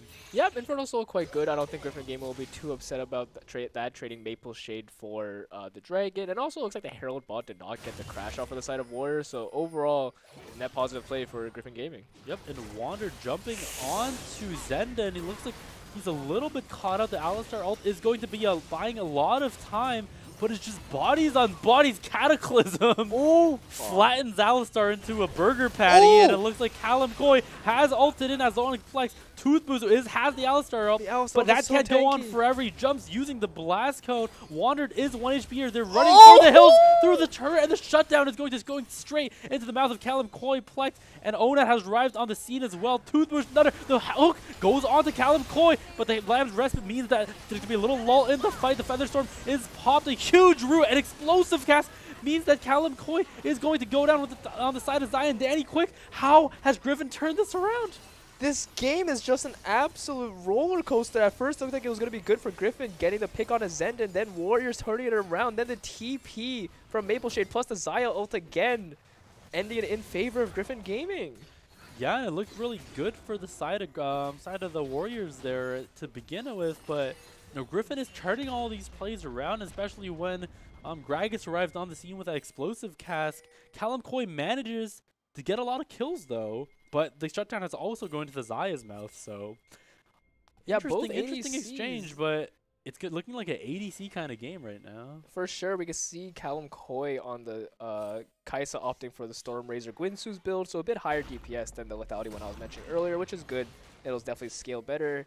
And also just worth mentioning during that entire bot play, Inexhausted did get solo first turret gold for himself top, so he's also got a good amount of gold in his pocket. Yep, we cannot forget about this Aatrox, especially with a 30 CS lead, but Zenden bops Toothbooth into the Ariel is popped, and it looks like Toothbooth is actually going back in. Wandered has used the Cataclysm on Callum Coy. He can't go anywhere. Plex has run out of Spirit Rush charges. Wandered is going to go down with the flash forward. What is happening? A huge fight breaks out into the mid lane. It looks good for Gryphon. It looks good for the Warriors. But at the end of the day, the Warriors, the charms are huge on the side of Plex and Silas. I think that's going to be a little bit of a heartbreak. I think Toothbooth, saw the future where he cleans up everybody standing triumphant.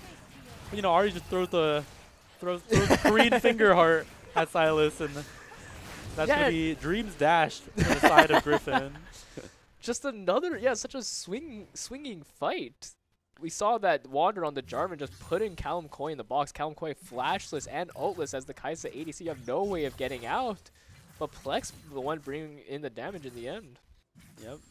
Inexhaustive, he isn't the world ender, he appears to be the minion ender as he picks up 154 CS. Yeah, what a huge CS lead for him. I guess that's what happens when Maple Shade TP's bot. Oh, and he has Rift Herald as well, you can't forget that. Yeah. He's a very hungry boy. Oh, but look on the side of Callum Coy, he has 7,800 gold now. That is a huge amount of gold for an ADC to have at this point of the game, and it looks like we mentioned, it's going to be an ADC kind of game. If the Cataclysm goes down onto Callum Coy like we saw from Wander before, and if Callum Coy does not have ult available, but that's a lot of ifs. Right? That is like a lot of ifs. Callum Coy has a lot of tools in his disposal with the Alistar Peel. And speaking of ifs, is Flex going to make it out of this alive? Yes, he is. That's looking as much happening there. Yep, and a minute till Dragon means that we're going to see a little bit of vision coming out here. Inexhaustive. Maple Shade whiffing the explosive cast there. Yeah, Maple Shade. Not even sure if he had to use it. Looks like he did. He was not at risk of dying particularly anyways. We just got really scared there, respecting. Oh, and a fight goes on in the bot lane, means that Callum Coy explodes the Jarvan right away. The Alistar ult makes Tooth was a little too tanky for him to finish off, so it's going to be a 1-for-1 trade. It could be jungler for the support. Danny Quick making the retreat on the Blast Cone. Plex once more. You guys just straight in with the charm. The Lamb's Respite kind of making up for her sins here, but it looks like Danny Quick is going to go down. Onat goes down. Featherstorm is popped. The Feather Recall is going to take out most of Warriors, but Callum Coy is the final man standing and Inexhaustive. You know, really wants Gragas here. 1, 2, Q3. Oh, good flash the by flash Maple. is matched by Maple Shade and Wandered. You know, can they kill this? Can they kill Alistar? The Blast Cone is used. Maple Shade is low as well. Inexhaustive is the raid boss to kill. The World Ender is not available. So it's going to be a huge amount of scuffling happening. The cast knocks. Danny Quick is here as well. Maple Shade goes down. He's still alive! Inexhaustive. How can he's alive? Oh my god. Where's the anti-heal, man? Inexhausted's fighting a whole war up top, 1v3 for the longest time, and it means Callum Coy will be able to trade the Dragon as Wander has his hands tied up top lane. Yeah, and like Inexhaustive really living up to his name value there. He is not getting exhausted. He's just slamming his sword again and again, like getting the lifesteal up onto Gryphon, and I don't think they have Grievous Wounds bought yet, so for now, Aatrox is going to be a really huge split push threat. They need to get 3 people to barely kill him there. Yeah, I think the only, well, they have the Ignite on the side of Danny Quick. That's the only Grievous Wounds at the moment. But Inexhaustive really showing why his Aatrox is usually a pick or ban. Even though he didn't get anything there technically, he can really squeeze water out of stone in these bad situations on the Aatrox. Yep. Callum Coy sorry about that. Callum Coy has all the tools to, you know, snowball this game out of control here. Yeah, he's almost at 3 Kai'Sa items. with double buff, 3 items, almost 3 items. The Nasher Tooth Kai'Sa is a huge power spike. So I'm looking to see what Warriors do with the lead they have right now. With 3 item Kai'Sa, even a Baron Burst if possible. Yeah, Kai'Sa's damage is definitely insane on the Baron. But it looks like, yeah, they're setting Inexhaustive bot. He does have TP. But I don't think Warriors are too hasty to force anything at the moment. Yep, and it looks like they're going to be pounding on the bot tier 1 here as Silas is sent to match. A little bit of standoff going on outside. A little bit of a lull state happening right now. Yeah, I'm curious if now sending Toothbooth to match Inexhaustive's Aatrox on the side lane. They are both 2 items. I would favor... Oh, a play breaks out mid lane. TPs are channeled by both top laners. Lamb's Respite goes down early. Nutter is running for the hills away from Inexhaustive's Blaze. Danny Quick is getting sliced up. Zenden Wing him away for the BM, and the Gragas falls to the bot lane as well. And ouch, that is one dangerous Void Seeker, but this means an easy Baron convert for the side of Waterloo. The fight breaks out really early. It looks a little bit risky for Waterloo again, but one thing we notice as time and time goes on, as Waterloo stabilizes with these items, with these plays, with his characters, it looks more and more better for them. Callum Coy just dives straight. No fear at all. Toothbooth is going to be Eing and ulting away, but Callum Coy is saying, did you think you could interrupt me? He is so fast to go to the spot. God. He is having an absolute field day. He wants more. He wants more name. He's still going. Nutter is even Zenden making some interesting flashes this game, but Callum Coy just absolutely going ballistic. Keep in mind, this was a support player last year, but he has the killer instinct, both in and out of game. Yeah, Zenden player looking like a child throwing a tantrum. Oh, and the Void Seeker is too much. Callum Coy This Kai's is raining down hellfire upon his enemies. That's you know, Zenden is just balancing the game, right? Like he's like, along for the ride. He looks like he looks like he goes really angry. They're stomping the floor like no, mom, buy me that toy. But you know, Callum Coy, you know, obviously a responsible parent, you know, making sure that to death is all he is he's gonna remain at, hopefully. Yeah, the veteran Warriors player and Callum keeping the new player onto the roster, Zenden. Trying to keep him on a leash here, but either way, it's working out. Favored now over an 11K cold lead for the Warriors. Yeah, you keep trying to keep Zenden on a leash, and then he'll just Alistar all time. But yeah, we see some setup going on for the side of Waterloos, and this is really heartbreaking for Gryphon, who was going for the early drag stacking kind of strategy, sacrificing a lot topside, sacrificing Maple Shade to the Blood Gods, you know, to make this play happen. Now that Warriors has regained control of the game, it looks like there appears to be not that much of a solid of a win plan for Gryphon anymore. Yeah, I'm not sure what their plan is. They don't have much of a front line with the Bruiser, Jarvan, and AP Gragas. They do have a bit of a wombo combo, so maybe they're trying to find Warriors misstepping. Oh, Onat goes over the wall into 3 people, but they're running so away. Scared. Yeah, Onat using his Conquerors hockey to to, you know, make sure that none of the Gryphons are jumping on him, and Zenden has come for the backup. Yeah, Gryphon is just terrified. They saw 2 mid, and they're still not willing to force on this, I guess, Alistar Kindred combo, excuse me. They're stuck in their base, retreating all the way back. Inexhaustive pushing top against Toothbooth, answering the question of the 1v1 split push for us. Maple Shade having to come up and cover as well. Yep, and we see that Inexhaustive is definitely not able to be taken out by just 1 or 2 people, and this might look like a triple inhib from the side of Waterloo. Yeah, Baron is about to expire, so I don't think they can go for the end, but triple inhib, a huge advantage nonetheless inside of 25 minutes. Ouch. Oh! That flashes forward for He has Nutter. no fear! I mean, that's nothing that can be done. The Lamb's Respite goes down. Maple Shade is the only one alive in there. Oh no, Toothboots is in there with Alistar ult. He manages to get the kill, but Onat is kiting around, but Toothbooth goes golden straight into death, and it looks like the last hope of Gryphon is Danny Quick. Danny Quickly dies, more like, and it looks like the Nexus is going to go down.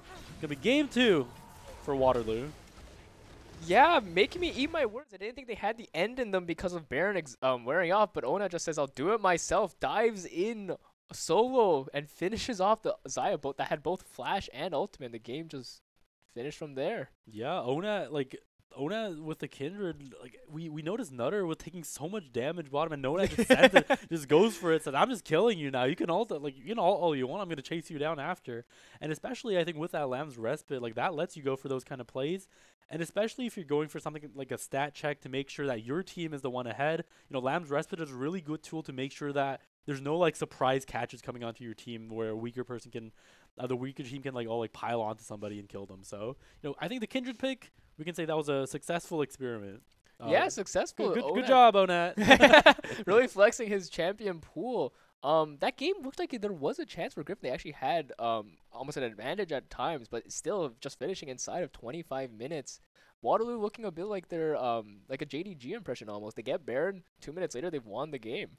Yeah, Callum Coy more like ruler. Like, you know, Callum Coy actually is, you know, obviously when we talk about the Warriors' victory, Callum Coy is the, you know, like the backbone of this. Like, I think in a way, after a certain point in the mid game, I started feeling like, you know, no matter what Warrior happened, like what happens to the Warriors, like, you know, if the internet goes out on Inexhaustive's like router, like if you know, like if the, you know, if Plex's mom calls him, right, like.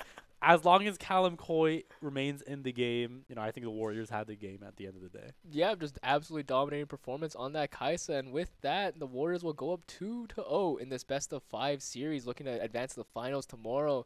We'll have to see if Gryphon Gaming can bounce back, maybe, you know, make the reverse sweep happen, start the Silver Scrapes going, but it's going to have to take it one game at a time, while Warriors looking for their 3rd dominating series victory in a row. Yep, so stay tuned.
And welcome back to the CLOL Fall Warmup 2023 with the series between Warriors Gold and Gryphon's Gaming A. Warriors up 2-0, looking to punch their ticket to the finals tomorrow with this third game, hopefully in a clean sweep. Yeah. And, these have been some really fun games. I think game one was a little bit more one-sided, but this game two, really a lot of back and forth. Unfortunately for the Gryphons, it kind of snowballed on the back of CLOL. But other than that, they had a really strong showing on all these like skirmishes in the mid game. So definitely, I think if the pattern is following, then we should see a really exciting game 3 today. Yeah, hopefully we'll see how Gryphon can adjust and try to find their way back to start this reverse sweep. Like you said, CLOL definitely dominated that game on the Kaisa, taking over completely in game 1. It was Onad, but even then, Inexhaustive on this Aatrox, showing that he can also be a carry. Plex making some great plays on the Ahri. Just everyone on Waterloo Warriors. And Zenden, I'm going to mention Zenden as well. I can't leave them out. Just punching at full force and taking over the game in their own ways. Yeah, Zenden was yeah, Zenden was fighting the invisible demons that were coming for Waterloo there. So, I think definitely he played a huge role. But all banter aside, I think everybody did really well, especially like Zenden did well too as well. And we can't forget about Inexhaustive. I know we have a lot of Inexhaustive fans around the premises. Shout out to all the Inexhaustive fans in chat. Right. So, to all the Inexhaustive fans, I think you will be happy with his performance, how he has been. He was absolutely dominating on this Aatrox today. Even in the previous game, it was a little bit of a rough start for the Cassante, but he did manage to take over the game later as well. So strong showing from everybody at Waterloo. And yeah, Gryphon not doing too bad as well. Yeah, they're holding their own in the games, at least during the plays, just not finding the overall macro plays or catches to, swing the game into their victories.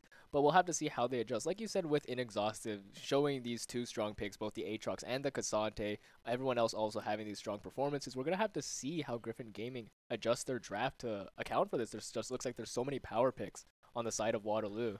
Yeah, and Omet has been looking really comfortable on these carry junglers. Talia came out first and the Kindred, and he has managed to make these late games carry junglers work in the early. I mean, Talia is kind of a half-half scenario, but especially on that Kindred, he had some like really nice passing, going to the mid, going to the bot. I think that was the catalyst for CLOL getting ahead in the early game anyways. So definitely I want to see that performance up. From Omet, and I think from Gryphon, I want to see Toothbooth. Oh, sorry, I think Toothbooth has actually been subbed out for White Noise, I believe. So we don't know if he's a jungler. We don't know if he's a mid laner. Obviously, Gryphon has the whole shuffling thing going on here, but yeah, we want to see more of a strong jungle performance, I think, from Gryphon. Yeah, we'll see how that shakes out. I guess obviously changing something when you're down 2-0 is not a bad idea. Try to get things momentum swing in your favor. And as you were mentioning with Onat, really showing his flexing his muscles here. Again, he was not even supposed to be playing for Warriors Gold. He was actually our coach, but having to step in for our jungler who went on an exchange term. And again, just demonstrating why he is an ex-NACL professional player. Just absolutely flexing his challenger skills. Do we need the jungler to come back? Can we just keep Onat? I mean, Onat, he also got a big brain with the drafting. I'm sure that he has a hand in, banning Wandered's Yasuo. I'm sure that takes a lot of thought. I mean, it looks like the big brain is coming out in full force for both teams. 200 IQs used again as they banned the same exact 4 champions they've banned for the past 2 games. Deja vu. Yeah. I mean, but this is all mind games, Sometimes you gotta throw rock, paper, scissors. You gotta throw rock 5 times, and then you throw rock again, so the other person doesn't expect it, Yeah, then you throw a change-up, though, which is, in this time, the Ziggs ban. Not sure, Ziggs had its moments during that first game, but not sure. I would not consider it ban-worthy. I guess Warriors just don't want to play against it again, getting that out of the hands of Nutter. Yeah, and I think, especially when the game goes as well as it does for Warriors, I think Ziggs is a pick where it introduces an unknown factor sometimes, right? Ziggs with those like combos with like CC with the he can have a lot of influence on the game. Right? We saw that he took the first turret last game. Last game. We saw that he managed to sweep in a lot of gold, even on the back foot. So I think Ziggs definitely a Warriors, looking out for any kind of variability like we mentioned. Yeah, speaking of variability, though, that will not come from the side of Gryphon Gaming's bans, as it is another Jarvan ban on Onat and another Jinx first pick from the side of Warriors. So other than the Ziggs ban, this is the exact same as Game 1 so far. Yeah, and okay, Caitlyn, yeah, so we are going to see the Jinx first pick from Warriors Gold. I wonder if it's going to be a Nautilus again, right? And I wonder if it's going to be a Nautilus. I wonder if there's going to be an Alistar on the enemy team. Caitlyn is going to be on the Gryphon, the ADC of choice for Gryphon, going for the lore matchup. Yeah, the Caitlyn Jinx, you were talking about Arcane earlier, but Caitlyn, so on our current live patch 13.21, she was adjusted to be shifted away from her lethality build, where there's a solo queue build where she just spammed ult on people and that's all her damage.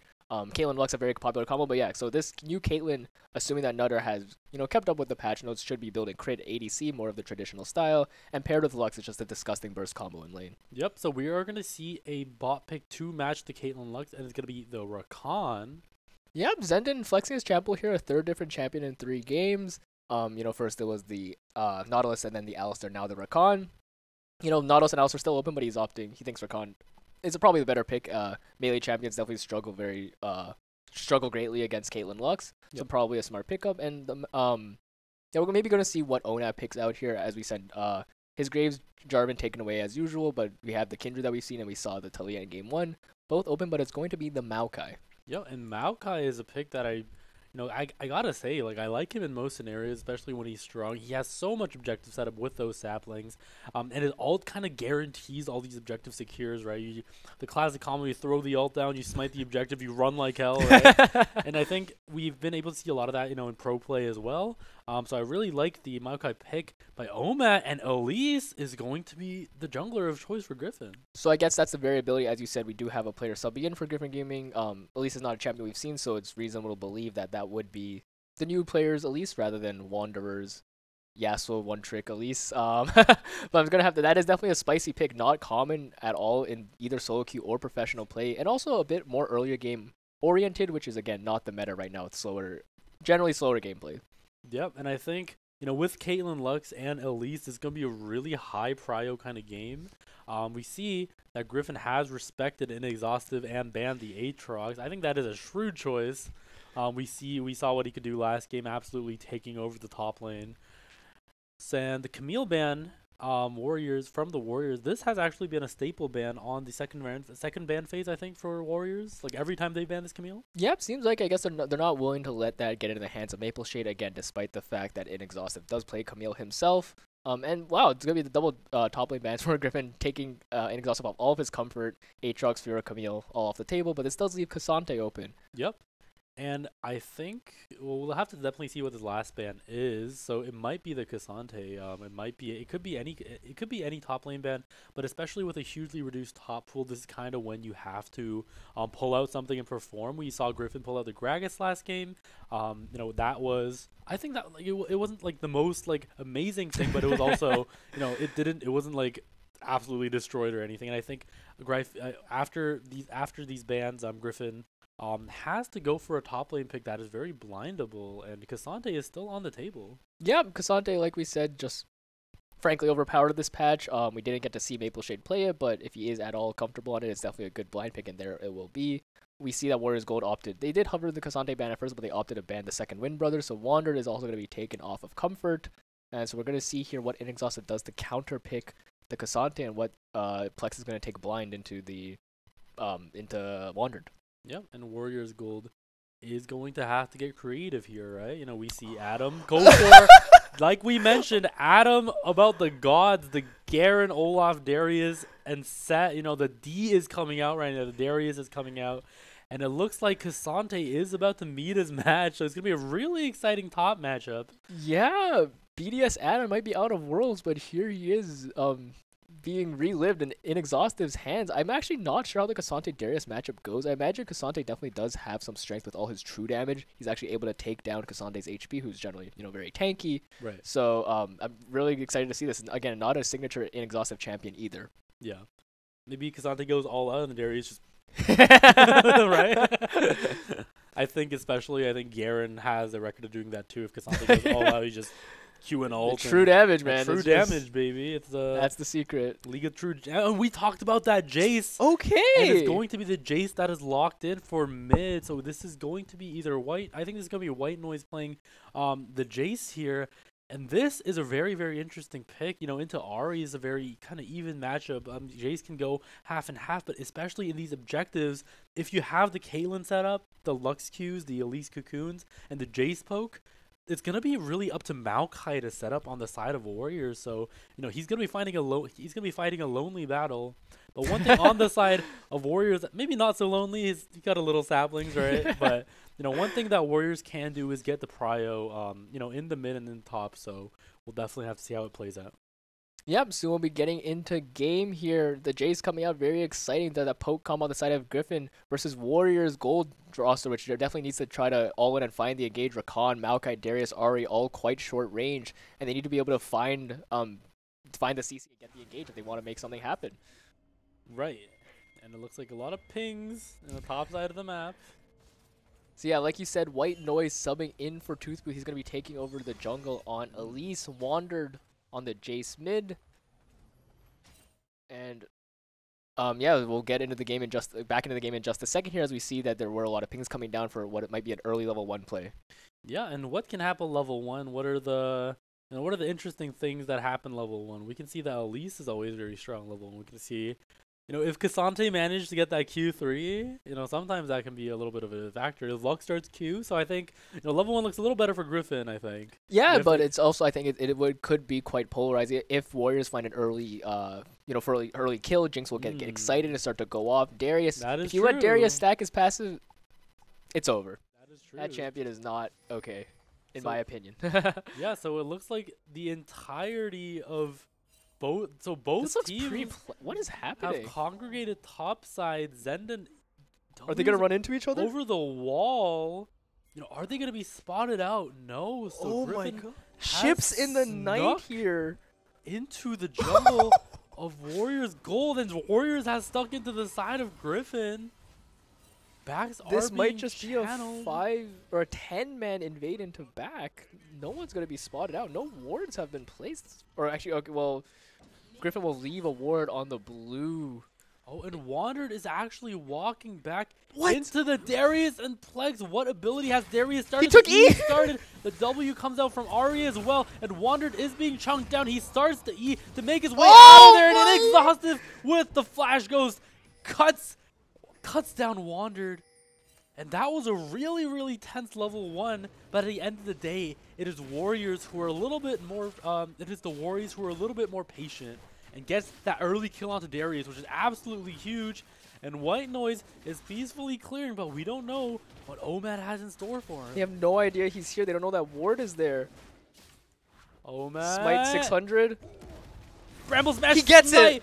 Gets the W level up as well, and White Noise is now on the back foot. The Flash is available, but the red buff is eating away the Flash. Auto Bramble Smash means that Omad is going to survive, and this is disaster. Wander has E-start. Wander puts the Hex Gate on himself. He's running after the huge tree that has just killed his jungler from under his nose. But Omad makes out like a bandit. Callum Coy is a 1 HP, level 2 is hit by the bot lane, but oh my god, the early game looks really good for the Warriors. Yeah, good for the Warriors and disaster for Gryphon. Their consolation prize is that their bot lane is getting the push, but yeah, just firstly seeing that Darius strength level 1, getting those stacks up, getting the kill for Inexhaustive, and then that smart play from Onat with the ward. White Noise had no idea he was there, and his debut in this series just not great in the face of Onat. Yeah, and Omad just showing him like what to do in this jungle matchup. The wave is huge bot lane, but it looks like Omad is here once again to cover for the bot lane, and the Flash W is flashed by Nutter. And it's going to be a nice little flash exchange, Rakan for Caitlyn. And obviously if you're Omad, you're, that Caitlyn looks very tasty. Yeah. Not a terrible trade for Zenden at all on the Rakan. It might be a bit difficult for him to get in range now without the flash, but nonetheless a good play by him. And yeah, I guess Gryphon was kind of aware that Onat might have been in the area as they started backing up even without vision. Zenden might have been telegraphing it a bit. Yep, and Maple Shade. Doing a little bit of a... Taunting down 2-0 is certainly a choice. Oh, Inexhaustive not happy with that taunt. Swings the axe at Maple Shade's head, but Maple Shade is going to walk back. And it looks like we have a White Noise coming down here for a gank. Oh, he actually does find the knock on Nutter, but White Noise is in the area. Kalmkoi has flash, but Zenden has no summoner spells. He might be caught out here. He's trying to look for the trade on Nutter, to be honest. Do we have the damage? No. Yeah, Zenden was going straight hard for Nutter, and it turns out that Nutter was just waiting for White, knowing Nutter just saying this was all part of my grand plan. And Zenden is just sucked in and killed. A kill onto Caitlyn means that the game looks a little more even than it was before. Callum Coy is going to try and push the wave in before he leaves, though. Yeah, looks like this game might have to be on the back of Nutter's Caitlyn to be doing the damage. Worth mentioning up top, but this happened after or before the taunting from Maple Shade, but Cassandra actually had to burn Flash in the 1v1 against the no-sum Darius. Yeah, and that is something that you really don't want to see if you're a top laner. You have Darius is obviously like something if he has a kill, and especially with no sums, that is the window for you to at least make an opportunity for yourself. But having to burn Flash there is really tragic for Maple Shade. Yeah, Inexhaustive Flash is going to come up. He's going to have that advantage. And also, again, I just want to mention that Inexhaustive started Apprehend level 1 and still came out on top of the lane so far. Yeah. So just great showing from him so far this series. Danny Quick helping out mid lane. Definitely, apprehending himself some more fans this game for sure. Well said. Yeah, it looks like the game's going to slow down a bit. Both junglers just clearing. We have a slow push on the top. Dragon is up, but no one's looking at it just yet. Okay, more taunts coming up from Maple Shade. If you can't beat you, so he can't beat him physically, so he's going for the mental attack. Of right? course. That makes sense. There you go. Yeah, trying to get inside Inexhaustive's head here a bit, maybe. Yeah, Inexhaustive's gonna like see red and pop ghost and run at him, and the white noise will be ready. Mark my words. You've been pretty good with the predictions so far this series, so I'm gonna have to take your word on that. That's right. My predictions are known for being very accurate, especially my crystal ball for this world. I'm completely wrong. Oh my god. Yeah, you concede the world's predictions for the CLOL Fall semis predictions, Yeah, but this is the prediction that matters. And speaking of predictions, I think Omat is going to use W on Jace. Aren't I a prophet? The charm is landed for the counter, but not enough damage on either side. But Flash has to be burned for the Jace, and especially with a Maokai with really good CC. White Noise, taking a little bit from the turret, but nothing too scary. And Nutter is going to quickly secure a play and run away. yeah, both junglers trying to make a play. White Noise was actually spotted out on that. It's expired now, but they actually had a blue ward deep by the turret, so they spotted White Noise on the lane gank. Onat looks for the play mid. Obviously, Wander gets away with the flash, but that's still net positive for Waterloo. A little bit of a trade going on there. Nutter is trying to use his range to poke, but Callum Coy switching to his rockets every time, saying, I'm an arcane too. I'm a protagonist. But here's Onat. And here's Omad. They know the flash is not up on this Caitlyn, so the CC is huge. Caitlyn in the bouncy house. Nutter is trying to carry the kill back. Callum Coy gets excited, however, does he want more? That's not enough. And oh my god, Maple Shade. I think the taunting has finally caught up to him. Let's see what happened to him. So the ghost swap by Inexhaustive, and with the 5 stacks, oh my god, Maple Shade is just cut in half. Yeah, without Flash, the Cassandra has no way of getting away. Inexhaustive has Flash, but doesn't even need to use it. The slow and the ghost is enough to just stick to this Cassandra. Yeah, Inexhaustive with a dominating showing right now. Yeah, Maple Shade embodying the taunt to get bodied true combo over there in the top lane. Yeah, it doesn't look like the mental advantage is really working out for him. And Dragon, obvious choice for Warriors. They have the prio bot, they have the prio mid, and it looks like the first Dragon of the game, the Mountain Drake, is going for the side of Warriors. Yeah, Warriors will be very happy with this almost 2k up inside of 8 minutes, getting this first Dragon. No Herald to be traded either. This is... I got hasty about it last game, but it looks like this game is starting to slip away out of the hands of the Gryphons. Yeah, and I think on the side of the Gryphon, the pick you really want to be ahead is Jace, right? It has to be Jace and Lux Caitlyn. This bot side has to be... has to be the side that's snowballing the game forward, and at least has to be the enabler for that.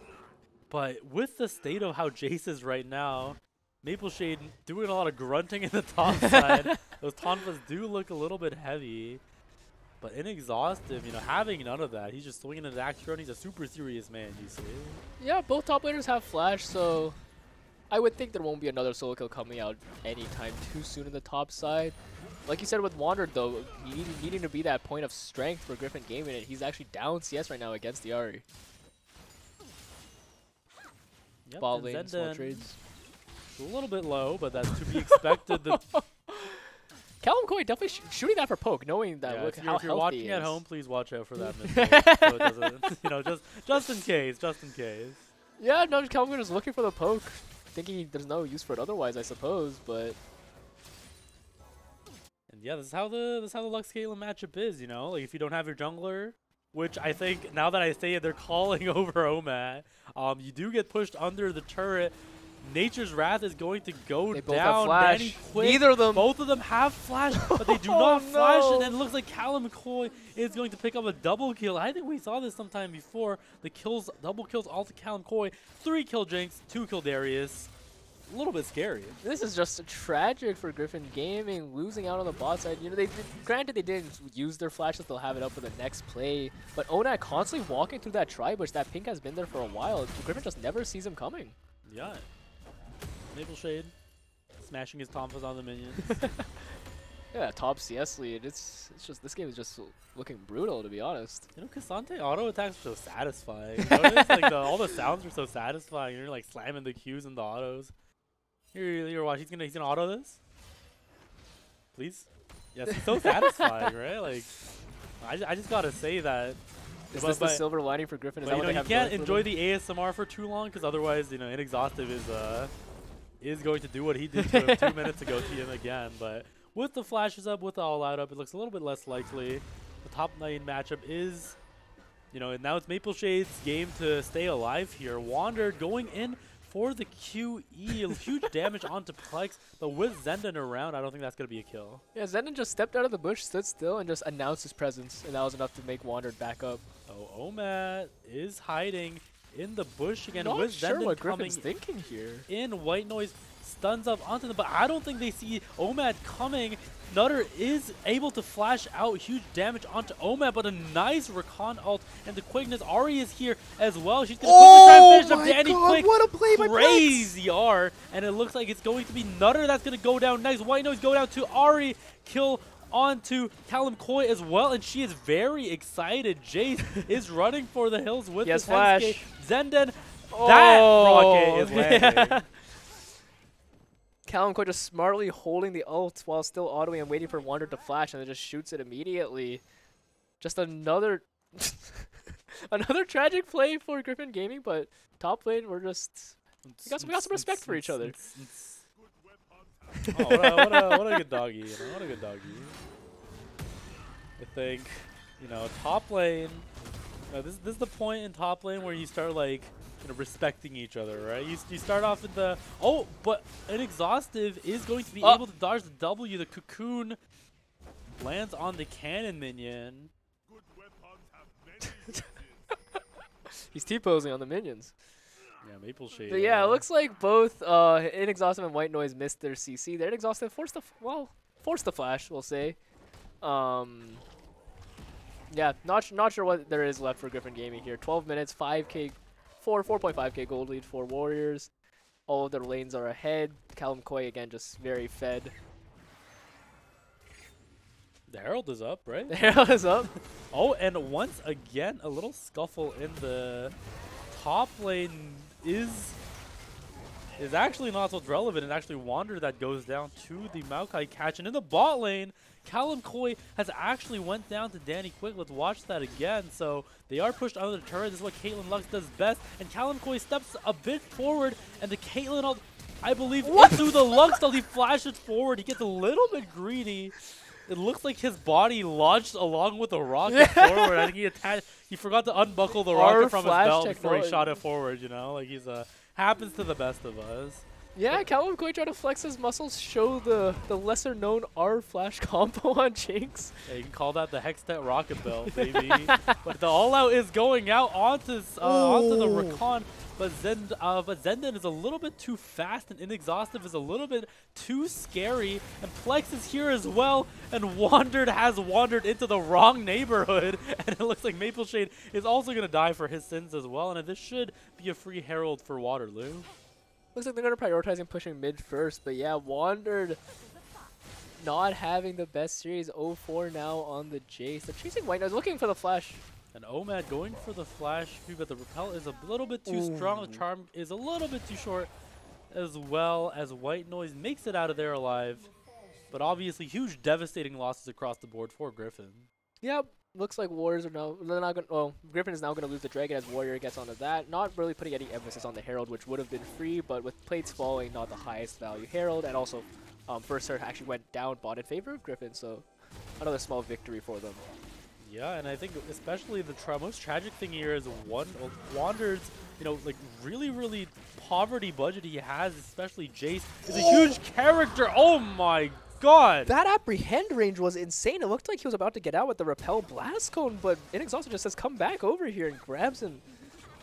Yeah, and a little kerfuffle in the top jungle again, but the Luxall dissuades any further pursuit. Zenden gets the knockup onto Omad, but Danny Quick is quickly out of there. Zenden is in there, 1v2 solo frontline right now. Oh, that's not gonna ace kill in the him. hole is not enough. But yeah, Inexhaustive demonstrating. Oh, but real quickly, the Cassante is here to clean up a little bit. Oh, and it looks like Omad is a little bit out of position here. 5 members of Gryphon Gaming are here to take out the tree. Hey, he's at a bit of no man's land there without the fight. Oh, and Callum Coy is sprinting into the enemy and sprinting back out again, and oh my god, but Worth. He got the turret, burned Cleanse, thinking he could maybe make a bit of an outplay there, but didn't work out for him. Callum Coy killed. There was no shutdown any longer on him since they already got it earlier, but still another kill in the back pocket of Gryphon is not the worst thing that can happen for them. Yeah, starts off with a Darius too, and Darius like demonstrating what I do to a spider I find in my room at 3 AM with an axe. Yeah, just giving him, well, not Maple Shade isn't the spider here, but yeah, earlier giving White Noise on at least the business. But here's Danny Quick looking for. Danny Quick is here to avenge his spider friend, or not. Darius is too. Yeah, it looks like also worth mentioning that Gryphon does actually have objective bounties on the map, so that's another small way, not small, it's a pretty significant way they can make a comeback here, but still overall not looking the best for the side of Gryphon. There's something happening top actually. Let's see if there's anything going on. No, just a small scuffle under the turret. Waddle's gonna back off.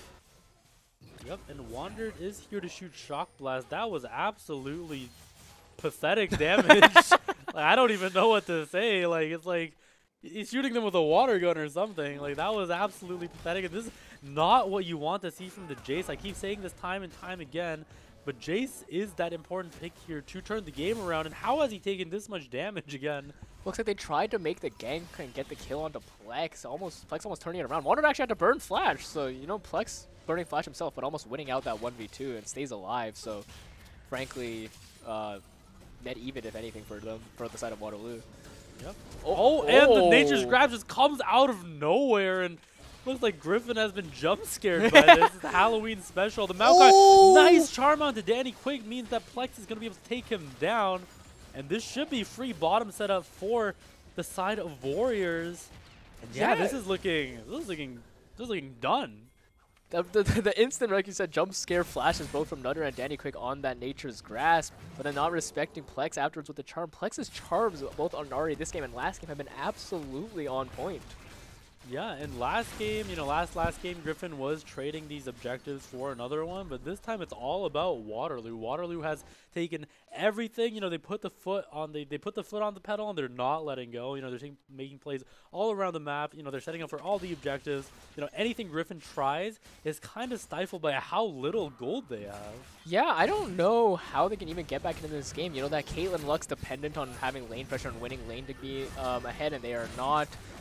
Cassante is fully stacked, and it looks like it's going to be Zenden here to help him out. A true damage. Does he bleed? Goes down on top of Maple Shade. We'll have to see if he bleeds. But this is still my Darius. Darius with 5 stacks. He cannot be ignored. White Noise is fading into nothingness, and Danny Quick loses half his HP off that as well. And oh my god, Inexhaustive. He is actively adding kills to his scoreboard, and he is adding fans to his fan club as well. He is crazy. He wants more. He's going into the turret. He does not fear anything or anybody. Inexhaustive cannot be exhausted. This is what his name is about. Yeah, 6-0 on this Darius. Most kills in the game. He's just absolutely dominating.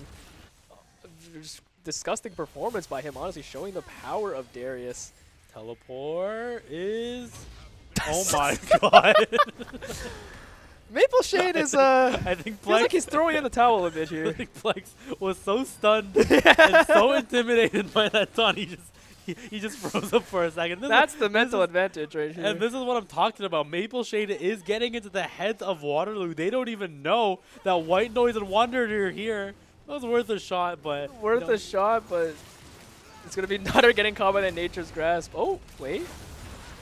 Yep, and it looks like Callum Coy is a little bit out of position, but he has the flash, he has the sums, and it's going to be Wander taking out Zenden. It looks a little bit even for Gryphon, but Callum Coy is so strong, and his range is so long, and he is knocking down turrets left and right. The Maokai jumps had enough. on to, yeah, man's had enough of the taunt. Once he saw the T-Pode coming down, but oh, Callum wipes out Callum Coy, but look who it is. It is the man of the hour himself. Oh, he's ghosting! Popping he easily sidesteps the binding, and Danny Quick is quick to die, and he slams his axe onto the Jace as well. It's all going to be up to Nutter and White Noise to hold the base, and Inexhaustive is just strolling in and out of the base like, you know, this is his house. Hey, Plex KS there, that's his first assist. That would have been his Plex actually taking the kill leader role from Inexhaustive there, finishing off Inexhaustive's work for him, but getting 25 Magi for himself, so, you know, Plex is doing okay for himself. If I am alone at night and I see Inexhaustive walking towards me with that dead man's plate, I am turning and running in the other direction. You just do not fight this. I don't think you're going to be able to get away, man. Stride Breaker goes dead man's tier 2 boots. He is running you down. Yeah, I'm turning around and he's going to Stride Breaker me. Breaking ankles like we saw there, also sidestepping Danny Quick's attempted saving himself with the bind, just not nearly enough. That's true. Danny may be quick, but Inexhaustive is quicker. Oh my god, he's just styling on the minions alike. Yeah, he hasn't been back since that play there. He's just clearing out bot after having, you know, probably a size amount of gold in his pocket. Up now 9k gold, excuse me, for Warriors inside of 21 minutes. Soul's up in 4.5. Barrett is also alive. We'll see if they can end this game even faster than the last one, which was just over 25 minutes. Yep, and it's Baron time for the Warriors. Obviously makes sense given how ahead they are, but it looks like Gryphon is going to be trying to contesting this. And they're just going to turn immediately onto White Noise. The second they spot him out, there's no flash and no hope for that Elise. Yeah, and Rakan always so good for these re-engages. Inexhaustive, a rare miss with the W, but he does not care. Who cares? He does not need to land the E. He's going to be... Oh! And Maple Shade has taken out Callum Coy. All that taunting has made his arm muscles really strong, so he's able to take out Jinx at least before he dies. But it looks like it's going to be curtains for Gryphon unless Wander can do something. He has a hammer. He's charmed, and he's dead. The second I spoke about Waterloo winning the game faster than the last, and they just pull the trigger, looking to end the game inside of 22 minutes. Can White Noise do anything on the Elise? They're actually kind of low health bars. Danny Quick is back alive.